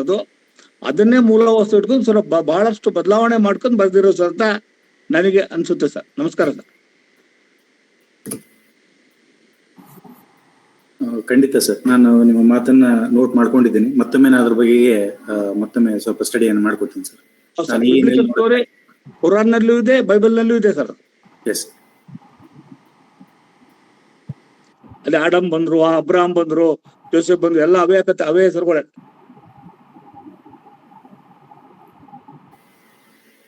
Thank you sir. ಈ ನೆಲೆಯಲ್ಲಿಯೂ ಕೂಡ ಒಂದು ಸ್ವಲ್ಪ ಅವಲೋಕನ ಮಾಡ್ಕೋತೀನಿ ಸರ್. ಖಂಡಿತ, thank you. Hello sir, good evening. Good evening sir. Sir, ನಾನು ಅಶೋಕ್ ಅಂತ ಚಿಕ್ಕಮಂಗ್ಳೂರಿಂದ. Yes sir. ಸರ್, ಅದೇ ಬಸವರಾಜ್ ಡೋಣರ್ ಸರ್ ಎಕ್ಸ್ಪ್ಲೈನ್ ಮಾಡ್ತಿದ್ರು ಎಕ್ಸ್ಪ್ಲಾಯ್ಟೇಷನ್ ಅಥವಾ ಹರಾಸ್ಮೆಂಟ್ ಏನ್ ಮೆನ್ ಮತ್ತೆ ವುಮೆನ್ ಎರಡೂ ಕಡೆಯಿಂದನೂ ಆಗುತ್ತೆ ಅಂತ. ಸೊ ಅದಕ್ಕೆ ರಿಲೆವೆಂಟ್ ಆಗಿ ನಾನು just when I was reading Kavalu sir by S.L. Bhyrappa. So ಅವಾಗ ಅದಕ್ಕೆ ಸರ್ ಹೇಳಿದ ಥೀಮ್ ಅದಕ್ಕೂ ರಿಲೆವೆಂಟ್ ಆಗಿದೆ ಸರ್. ನಾನು just long back I have read it sir, Kavalu ಓದಿದ್ದೆ. ಸೊ ಅದರಲ್ಲಿ how men got exploited by women ಅಂತ ಆ ಒಂದು ಥೀಮ್ ಅನ್ನ ಅದ್ರಲ್ಲಿ ನೋಡಿದ್ದೆ ಸರ್. ಮತ್ತೆ ಇನ್ನೊಂದು ಏನಂದ್ರೆ, just in the beginning of your lecture, so you have come across some terms sir. So for example parody and buildings roman sir. So could you define it sir once again please? Sir, parody ಅಂತಕ್ಕಂಥದ್ದನ್ನ ನಾವು ಲೇವಡಿ ಅಂತ ಕರಿಬಹುದು. ಅದರ ಬಗೆಗೆ ಅಣುಕಿಸುವಂತಹ ಕೆಲಸವನ್ನ ಅಲ್ಲಿ ಮಾಡ್ತಾರೆ. ಮತ್ತೆ ಬಿಲ್ಡಿಂಗ್ಸ್ ರೋಮನ್ ಒಬ್ಬ ವ್ಯಕ್ತಿಯ ಜೀವನದ ಆರಂಭದಿಂದ ಅವನ ಬೆಳವಣಿಗೆಯೊಂದಿಗೆ ಸಾಹಿತ್ಯದ ಒಂದು ಕಾದಂಬರಿಯ ಕಥೆಯೂ ಕೂಡ ಬೆಳೀತಾ ಬರುತ್ತೆ. ಅಂದ್ರೆ ವ್ಯಕ್ತಿಯ ಕಥೆಯ ಬೆಳವಣಿಗೆಯೊಂದಿಗೆ ಸಾಹಿತ್ಯವೂ ಕೂಡ ಬೆಳೆಯುವಂತ ಬಗೆಯನ್ನ ಬಿಲ್ಡಿಂಗ್ಸ್ ರೋಮನ್ ಅಂತ ಕರೀತಾರೆ. ಅಂದ್ರೆ ವ್ಯಕ್ತಿ ಚರಿತ್ರೆ ಆಧಾರಿತ ಕಥೆಗಳನ್ನ ಬಿಲ್ಡಿಂಗ್ಸ್ ರೋಮನ್ ಅಂತ ಕರೀತಾರೆ sir. Yes, okay sir, okay, thank you very much for your explanation sir. ಆಗ್ಲೇ ಈ ಬೈಬಲ್ ಬಗೆಗೆ ಅವರು ಪ್ರಶ್ನೆಯನ್ನು ಕೇಳಿದ್ರಲ್ಲ, ಬೈಬಲ್ದ ರೆಫರೆನ್ಸಸ್ಗಳು ಈ ಕಾದಂಬರಿಯಲ್ಲಿ ಇವೆ. ಬಟ್ ಆ ಬೈಬಲ್ ಕಥೆಗಳನ್ನು ಹೇಳೋದೇ ಹೆನ್ರಿ ಫೀಲ್ಡಿಂಗ್ನ ಉದ್ದೇಶ ಆಗಿರಲಿಲ್ಲ. 18ನೇ ಶತಮಾನದ ಇಂಗ್ಲೆಂಡಿನ ಸೋಷಿಯಲ್ ರಿಯಲಿಸಮ್ ಅನ್ನ, ಅಂದ್ರ ಈ ಸಾಮಾಜಿಕ ವಾಸ್ತವನ್ನ ಕಟ್ಟಿಕೊಡುವ ಪ್ರಯತ್ನವನ್ನ ಹೆನ್ರಿ ಫಿಲ್ಡಿಂಗ್ ಮಾಡ್ತಾನೆ. ಸಾಮಾನ್ಯವಾಗಿ ಅನೇಕ ಕಾದಂಬರಿಗಳಲ್ಲಿ ನಮಗೆ ಈ ಬಿಬ್ಲಿಕಲ್ ರೆಫರೆನ್ಸಸ್ಗಳು ಸಿಗ್ತಿರ್ತವೆ.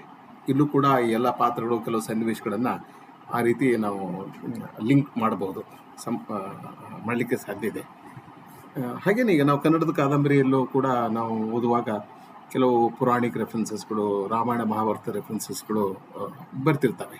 ಆದರೆ ಇದು ಬೈಬಲ್ ಕಥೆಯನ್ನು ಹೇಳುವ ಪ್ರಯತ್ನವನ್ನು ಲೇಖಕ ಇಲ್ಲಿ ಮಾಡೋದಿಲ್ಲ. ತನ್ನ ಸಮಕಾಲೀನ ಸೋಷಿಯಲ್ ರಿಯಲಿಸಮನ್ನು, ಫ್ಯಾಮಿಲಿ ರಿಯಲಿಸಮನ್ನು ಕಟ್ಟಿಕೊಡುವ ಪ್ರಯತ್ನವನ್ನು ಅವನು ಮಾಡ್ತಾನೆ ಅಂತ ಅನಿಸ್ತದೆ. ಅದೇ ಸರ್, ಭೈರಪ್ಪನವ್ರು ಹೇಳೋದು ಅದೇ ಅಲ್ಲ, ಮಹಾಭಾರತನು ಈಗಿನ ಕಾಲಕ್ಕೆ ಹೊಂದಿಸ್ಕೊಂಡು ಈಗಿನ ಕಾಲದ ಸಾಮಾಜಿಕ ಸ್ಥಿತಿಗೆ ಹೇಗಿರ್ತಿತ್ತು ಅಂತ ಬರೆದಿದ್ದು ಅಂತ ಹೇಳಿದ್ರೆ ಅದೇ ರೀತಿನೇ ಸರ್ ಅದು. ಇಲ್ಲ, ಅದೇ ರೀತಿ ನಾನು ಹೇಳಿದ್ದು ಅದೇ ರೀತಿ. ಪರ್ವದಲ್ಲಿ ಏನಾಗ್ತದೆ ಅಂದ್ರೆ ಮಹಾಭಾರತದ ಪಾತ್ರಗಳು ನೇರವಾಗಿ ಬರ್ತವೆ. ಅಲ್ಲಿ ಆ ಎಲ್ಲ ಪಾತ್ರಗಳು, ಮಹಾಭಾರತದ ಪಾತ್ರಗಳು ನೇರವಾಗಿ ಬರ್ತದೆ, ಮಹಾಭಾರತ ಹೌದು. ಕಥೆಯನ್ನೇ ನಿರೂಪಣೆ ಆಗ್ತದೆ ಅಲ್ಲಿ. ಹೌದು. ಬಟ್ ಇಲ್ಲಿ ಹಾಗಾಗೋದಿಲ್ಲ. ಇಲ್ಲಿ ರೆಫರೆನ್ಸ್ ಇದೆ, ನೀವು ಅದನ್ನ ಲಿಂಕ್ ಮಾಡಬಹುದು. ಆದ್ರೆ ಇದು ಬೈಬಲ್ದ ಕಥೆಯನ್ನು ಹೇಳೋದಿಲ್ಲ, ಯಥಾವತ್ತಾಗಿ ಹೇಳೋದಿಲ್ಲ, ಇದ್ದಕ್ಕಿದ್ದಂತೆ ಹೇಳೋದಿಲ್ಲ. ಅಲ್ಲ, ಆದ್ರೆ ಅಮಾಯಕ ಗಂಡಸಿಗೆ ಇದು ಆಗ್ಬಾರ್ದು ಅಂತ ಹೇಳಿರಲ್ಲ, ಅದು ಮುಖ್ಯವಾಗಿ ಆ ಬೈಬಲ್ ನಲ್ಲಿ ಅದು ಬಹಳ ದೊಡ್ಡ ಸ್ಟೋರಿ ಸರ್ ಅದು. ಇದೆ ಅದೇ ನಂಬಲ್ ಇದೆ. ಆದ್ರೆ ಇದು ನೋಡಿ, ಈಗ ಮಿಲ್ಟನ್ ಪ್ಯಾರಡೈಸ್ ಲಾಸ್ಟ್ ಹೇಳ್ತಾನಲ್ಲ, ಆ ರೀತಿಯ ಪ್ರಯತ್ನ ಇದಲ್ಲ. ಭೈರಪ್ಪನವ್ರದ್ದು ಏನಿದೆ ಅಂದ್ರೆ ಮಹಾಭಾರತ ಕಥೆಯನ್ನೇ ಅವರು 20ನೇ ಶತಮಾನದಲ್ಲಿ ಹೇಳಿದ್ರು ಅನ್ನೋದು ಬಹಳ ಮುಖ್ಯ, ಬಹಳ ಮಹತ್ವದ ಕಾದಂಬರಿ ಅದು. ನಿಮ್ಮ ಅಬ್ಸರ್ವೇಷನ್ ಸರಿ ಇದೆ. ಆ ಬಿಬ್ಲಿಕಲ್ ರೆಫರೆನ್ಸಸ್ ಕೂಡ ಚರ್ಚೆ ಮಾಡಿದ್ರೆ ಉಪನ್ಯಾಸ ಇನ್ನೂ ಸಂಪೂರ್ಣ ಆಗ್ತಿತ್ತು ಅಂತ ಅನ್ಬಹುದು. ಥ್ಯಾಂಕ್ ಯು ಸರ್, ಓಕೆ, ಧನ್ಯವಾದಗಳು. ಧನ್ಯವಾದಗಳು ಸರ್.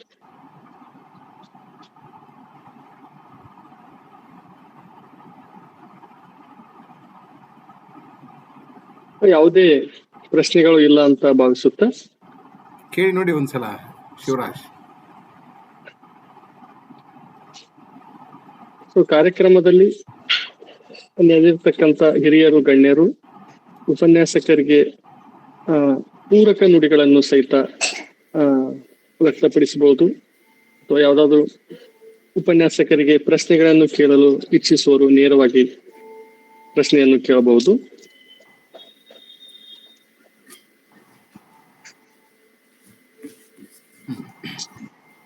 ಶಿವರಾಜ್, ಈ ಕಾರ್ಯಕ್ರಮ ಮುಗಿಸಬಹುದು, ಪ್ರಶ್ನೆಗಳಿಲ್ಲ. ಸರ್, ನನ್ನದೊಂದು ವಿನಂತಿ ಇದೆ. ಈ ಕಾರ್ಯಕ್ರಮದ ಸಾಹಿತ್ಯ ದರ್ಶನದ ಜೊತೆಗೆ ಕೆಲವೊಂದಷ್ಟು ಸಿದ್ಧಾಂತಗಳನ್ನ ಮಕ್ಕಳಿಗೆ ಪರಿಚಯಿಸಿದ್ರೆ ಬಹುಶಃ ಸಾಕಷ್ಟು ವಿದ್ಯಾರ್ಥಿಗಳು ಅದರಿಂದ ತುಂಬಾನೇ ಖುಷಿ ಪಡ್ತಾರೆ ಸರ್. ಆಗ್ಬೋದು. ಈ ಸಿರೀಸ್ ಮುಗಿದ್ಮೇಲೆ ಎಸ್ ಸರ್, ಕೇವಲ ಪಾಶ್ಚಾತ್ಯ ಸಾಹಿತ್ಯ ಸಾಂಸ್ಕೃತಿಕ ಸಿದ್ಧಾಂತಗಳಲ್ಲ, ಭಾರತೀಯ ಸಾಹಿತ್ಯ ಸಿದ್ಧಾಂತಗಳ ಕುರಿತು ಕೂಡ, ಉದಾಹರಣೆಗೆ ಅರಿಸ್ಟಾಟಲ್ನ ಪೊಯಿಟಿಕ್ಸ್ ಜೊತೆಗೆ ನಮ್ಮ ನಾಟ್ಯಶಾಸ್ತ್ರವನ್ನ, ಅಲ್ಲಿ ಲಾಂಜಿನಸ್ ಮತ್ತೆ ಹೋಮರ್ ಅದನ್ನೆಲ್ಲ ಕಲಿಸ್ತಾನೆ. ಇಲ್ಲಿ ನಮ್ಮ ಬೇರೆ ಬೇರೆ ಈ ರಸ ಸಿದ್ಧಾಂತ ತೀರಿ ಆಗಿರ್ಬೋದು, ಅಲಂಕಾರ ಆಗಿರ್ಬೋದು, ಆನಂದವರ್ಧನ್ ಅವರೆಲ್ಲ ಅವರೆಲ್ಲ ಕಲಿಸ್ಬೋದು. ಆ ಕಡೆ ಚಾಮ್ಸ್ಕಿ ಬಗ್ಗೆ ಹೇಳ್ತಾನೆ, ಇಲ್ಲಿ ಪಾಣಿನಿ ಬಗ್ಗೆ ಹೇಳ್ಬೋದು. ಇದೊಂದು ಸಿರೀಸ್ ಮಾಡುವ ಯೋಜನೆ ಇದೆ, ಆಗ್ಬೋದು. ಒಳ್ಳೆಯ ಸೂಚನೆ. Thank you sir.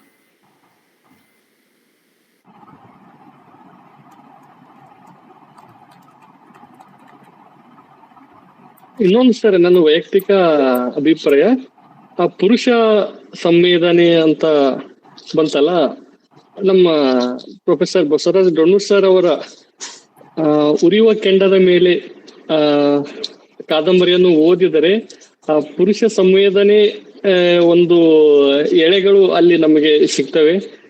ಅದನ್ನ ತುಂಬಾ ಒಂದು ಮನ ಮುಟ್ಟುವಂತೆ ಸರ್ ಅವರು ಕಟ್ಟಿಕೊಟ್ಟಿದ್ದಾರೆ. ಇದು ಒಂದು ನನ್ನ ಅಭಿಪ್ರಾಯ. ಅದರ ಜೊತೆಗೆ ಸರ್ ಅವರ ಒಂದು ಸಣ್ಣ ಕಥೆಯಲ್ಲಿ ಕೂಡ ಅನೇಕ ಪ್ರಲೋಭನೆಗಳನ್ನ ಮೀರ್ತಕ್ಕಂಥ ಒಬ್ಬ ಯುವಕನ ಕಥೆಯು ಕೂಡ ಸರ್ ಬರೆದಿದ್ದಾರೆ, ಅವರ ಕಥಾಲೋಕದಲ್ಲಿದೆ. ನಾನು ವಿಜಯವನ್ನು ಗಳಿಸಿದೆ ಅಂತ ಅವ್ರ ಕೊನೆಯಲ್ಲಿ ಅನೌನ್ಸ್ ಮಾಡ್ತಾರೆ. ಸೊ ಅಂತ ಯುವಕರ ಸಾಲಲ್ಲಿ ಈ ಜೋಸೆಫ್ರು ಕೂಡ ಒಬ್ರು ಅಂತ ಹೇಳಿದ್ರೆ ತಪ್ಪಾಗ್ಲಿಕ್ಕಿಲ್ಲ. ಅವರ ಕಥೆಗಳನ್ನು ಬಹಳ ಹಿಂದೆ ಓದಂತದ್ದು ನೆನಪಿದೆ. ಹೌದು ಸರ್, ಈ ಪ್ರಸ್ತುತ ಈ ಒಂದು ಸಮಾಜದಲ್ಲಿ ಈಗ ನಾವು 498A ಅಂತಕ್ಕಂತ ಒಂದು ಆ ಕಾನೂನನ್ನ ಮಿಸ್ಯೂಸ್ ಮಾಡ್ಕೋತಿರುವ ಒಂದು ಹೆಣ್ಮಕ್ಕಳನ್ನ ಗಮನಿಸಿದರೆ, ಹಾಗೂ ಈ ರೀಸೆಂಟ್ಲಿ ಒಂದು 4-5 ದಿನದ ಹಿಂದೆ ಪತ್ರಿಕೆಯಲ್ಲಿ ನಾನು ಓದಿದ್ದೆ, ಬಾಂಗ್ಲಾದೇಶದಿಂದ ಯಾವುದೋ ಒಂದು ಹೆಣ್ಮಗಳು ಇಲ್ಲಿ ಭಾರತಕ್ಕೆ ಬಂದು ಒಂದು 4 ಮದುವೆಗಳನ್ನು ಮಾಡಿಕೊಂಡು 4 ಜನ ಯುವಕರಿಗೆ ಮೋಸ ಮಾಡಿದ್ದಾಳೆ ಅಂತ ಪತ್ರಿಕೆಯಲ್ಲಿ ಬಂದಿತ್ತು. ಸೊ ಈಗಲೂ ಕೂಡ ಅದು ಪ್ರಸ್ತುತ ಇದೆ ಅಂತ ನನ್ನ ಒಂದು ಭಾವನೆ. 498 ಬಹಳ ಆಗಿದೆ ಸರ್. ಈಗ 498 ಬರೀ ಅದೇ ಒಂದೊಂದಲ್ಲ 2, 3, 4 ಬರೀ ಕೆಲವು ಈ ಅಪ್ಪರ್ ಮಿಡ್ಲ್ ಕ್ಲಾಸ್ ನಲ್ಲಿ ಅದೇ ಒಂದು ದಂಧೆ ಆಗಿದೆ ಈಗ. ಹೌದು ಸರ್, ಅದು 498A ಈಗ ಗ್ರಾಮೀಣ ಭಾಗದ ನಿಜವಾಗಿ ಶೋಷಣೆಗೆ ಒಳಪಡುವ ಹೆಣ್ಣುಮಕ್ಕಳ ಸಲುವಾಗಿ ಆ ಒಂದು ಕಾನೂನು ರೂಪುಗೊಂಡಿದೆ.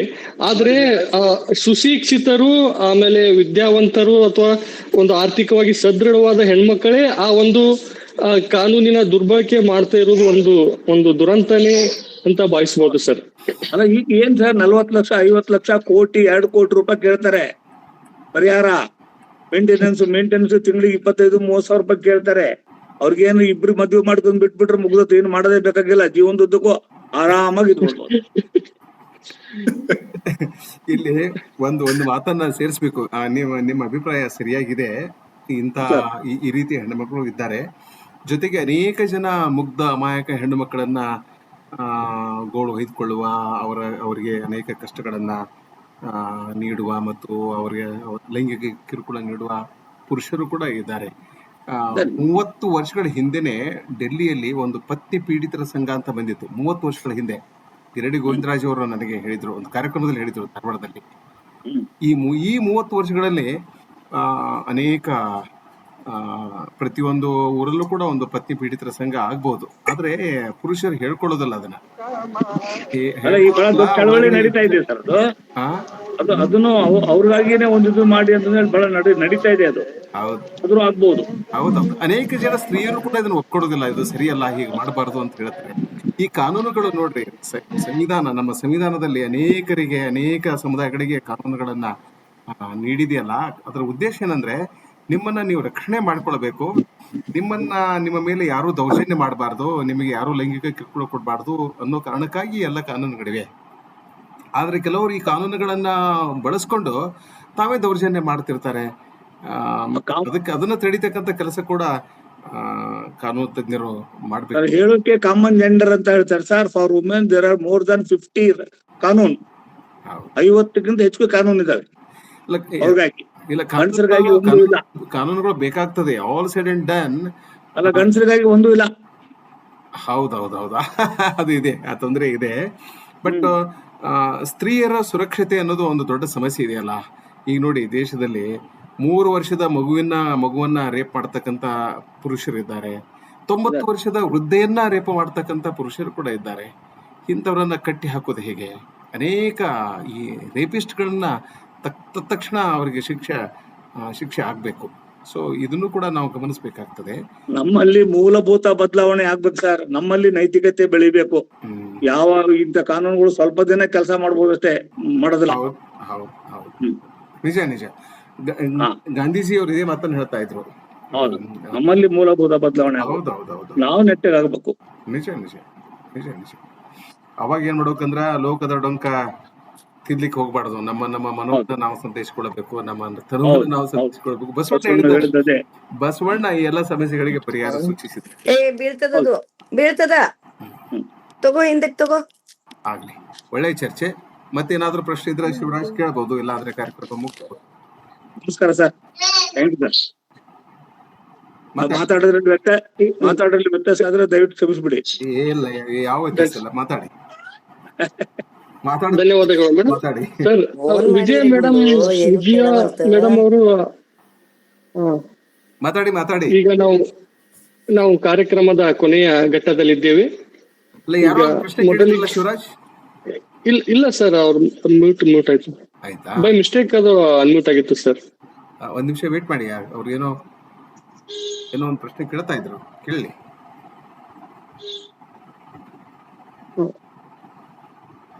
ವಿಜಯ ಮೇಡಮ್ ಅವರು ಹಾ, ತಾವು ಪ್ರಶ್ನೆ ಇದ್ರೆ ಅನ್ಮ್ಯೂಟ್ ಮಾಡಿ ನೀವು ಮಾತಾಡ್ಬೋದು ಮೇಡಮ್.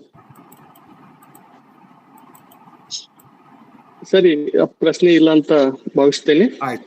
ಒಂದು ಮೊದಲಿಗೆ ನಮ್ಮ ಒಂದು ಕರೆಯನ್ನು ಮನ್ನಿಸಿ ಈ ಕಾರ್ಯಕ್ರಮಕ್ಕೆ ಆಗಮಿಸಿ ತಮ್ಮ ಒಂದು ವಿದ್ವತ್ಪೂರ್ಣ ಉಪನ್ಯಾಸವನ್ನ ಮಂಡಿಸುವ ಮೂಲಕ ಈ ಒಂದು ಕಾರ್ಯಕ್ರಮವನ್ನ ಯಶಸ್ವಿಗೊಳಿಸಿರ್ತಕ್ಕಂಥ ಉಪನ್ಯಾಸಕರಾದ ಡಾಕ್ಟರ್ ಅರುಣ್ ಕುಮಾರ್ ಎಜಿ ಅವರಿಗೆ ನಮ್ಮ ಸಮಸ್ತ ಧಾರವಾಡ ಕಟ್ಟೆಯ ಬಳಗದ ಪರವಾಗಿ ತುಂಬ ಹೃದಯದ ಧನ್ಯವಾದಗಳನ್ನ ಸಲ್ಲಿಸುತ್ತೇನೆ. ಧನ್ಯವಾದಗಳು ಸರ್. ಅದೇ ರೀತಿ ಈ ಕಾರ್ಯಕ್ರಮದ ಅಧ್ಯಕ್ಷತೆಯನ್ನು ವಹಿಸಿರುವ ಪ್ರೊಫೆಸರ್ ಬಸವರಾಜ್ ಡೊಣ್ಣೂರ್, ಮಾನ್ಯ ನಿರ್ದೇಶಕರು, ಅಧ್ಯಯನಾಂಗ, ಕರ್ನಾಟಕ ಕೇಂದ್ರೀಯ ವಿಶ್ವವಿದ್ಯಾಲಯ ಕಲಬುರಗಿ, ಇವರಿಗಾದರೂ ಕೂಡ ತುಂಬ ಹೃದಯದ ವಂದನೆಗಳನ್ನು ಸಲ್ಲಿಸುತ್ತೇನೆ. ಧನ್ಯವಾದಗಳು ಸರ್. ಅದೇ ರೀತಿ ಈ ಕಾರ್ಯಕ್ರಮದಲ್ಲಿ ಭಾಗವಹಿಸಿರ್ತಕ್ಕಂಥ ಎಲ್ಲ ಹಿರಿಯರಿಗೂ, ಎಲ್ಲ ಸಾಹಿತ್ಯಾಸಕ್ತರಿಗೂ ಹಾಗೂ ಧಾರವಾಡ ಕಟ್ಟೆ, ಧಾರವಾಡದ ಎಲ್ಲ ಪದಾಧಿಕಾರಿಗಳನ್ನು ಹಾಗೂ ನಮ್ಮ ಮಾಧ್ಯಮ ಸ್ನೇಹಿತರನ್ನು ಕೂಡ ತುಂಬ ಹೃದಯದ ವಂದನೆಗಳನ್ನ ಸಲ್ಲಿಸುತ್ತೇನೆ. ಎಲ್ಲರಿಗೂ ಶುಭರಾತ್ರಿ. ಧನ್ಯವಾದಗಳು.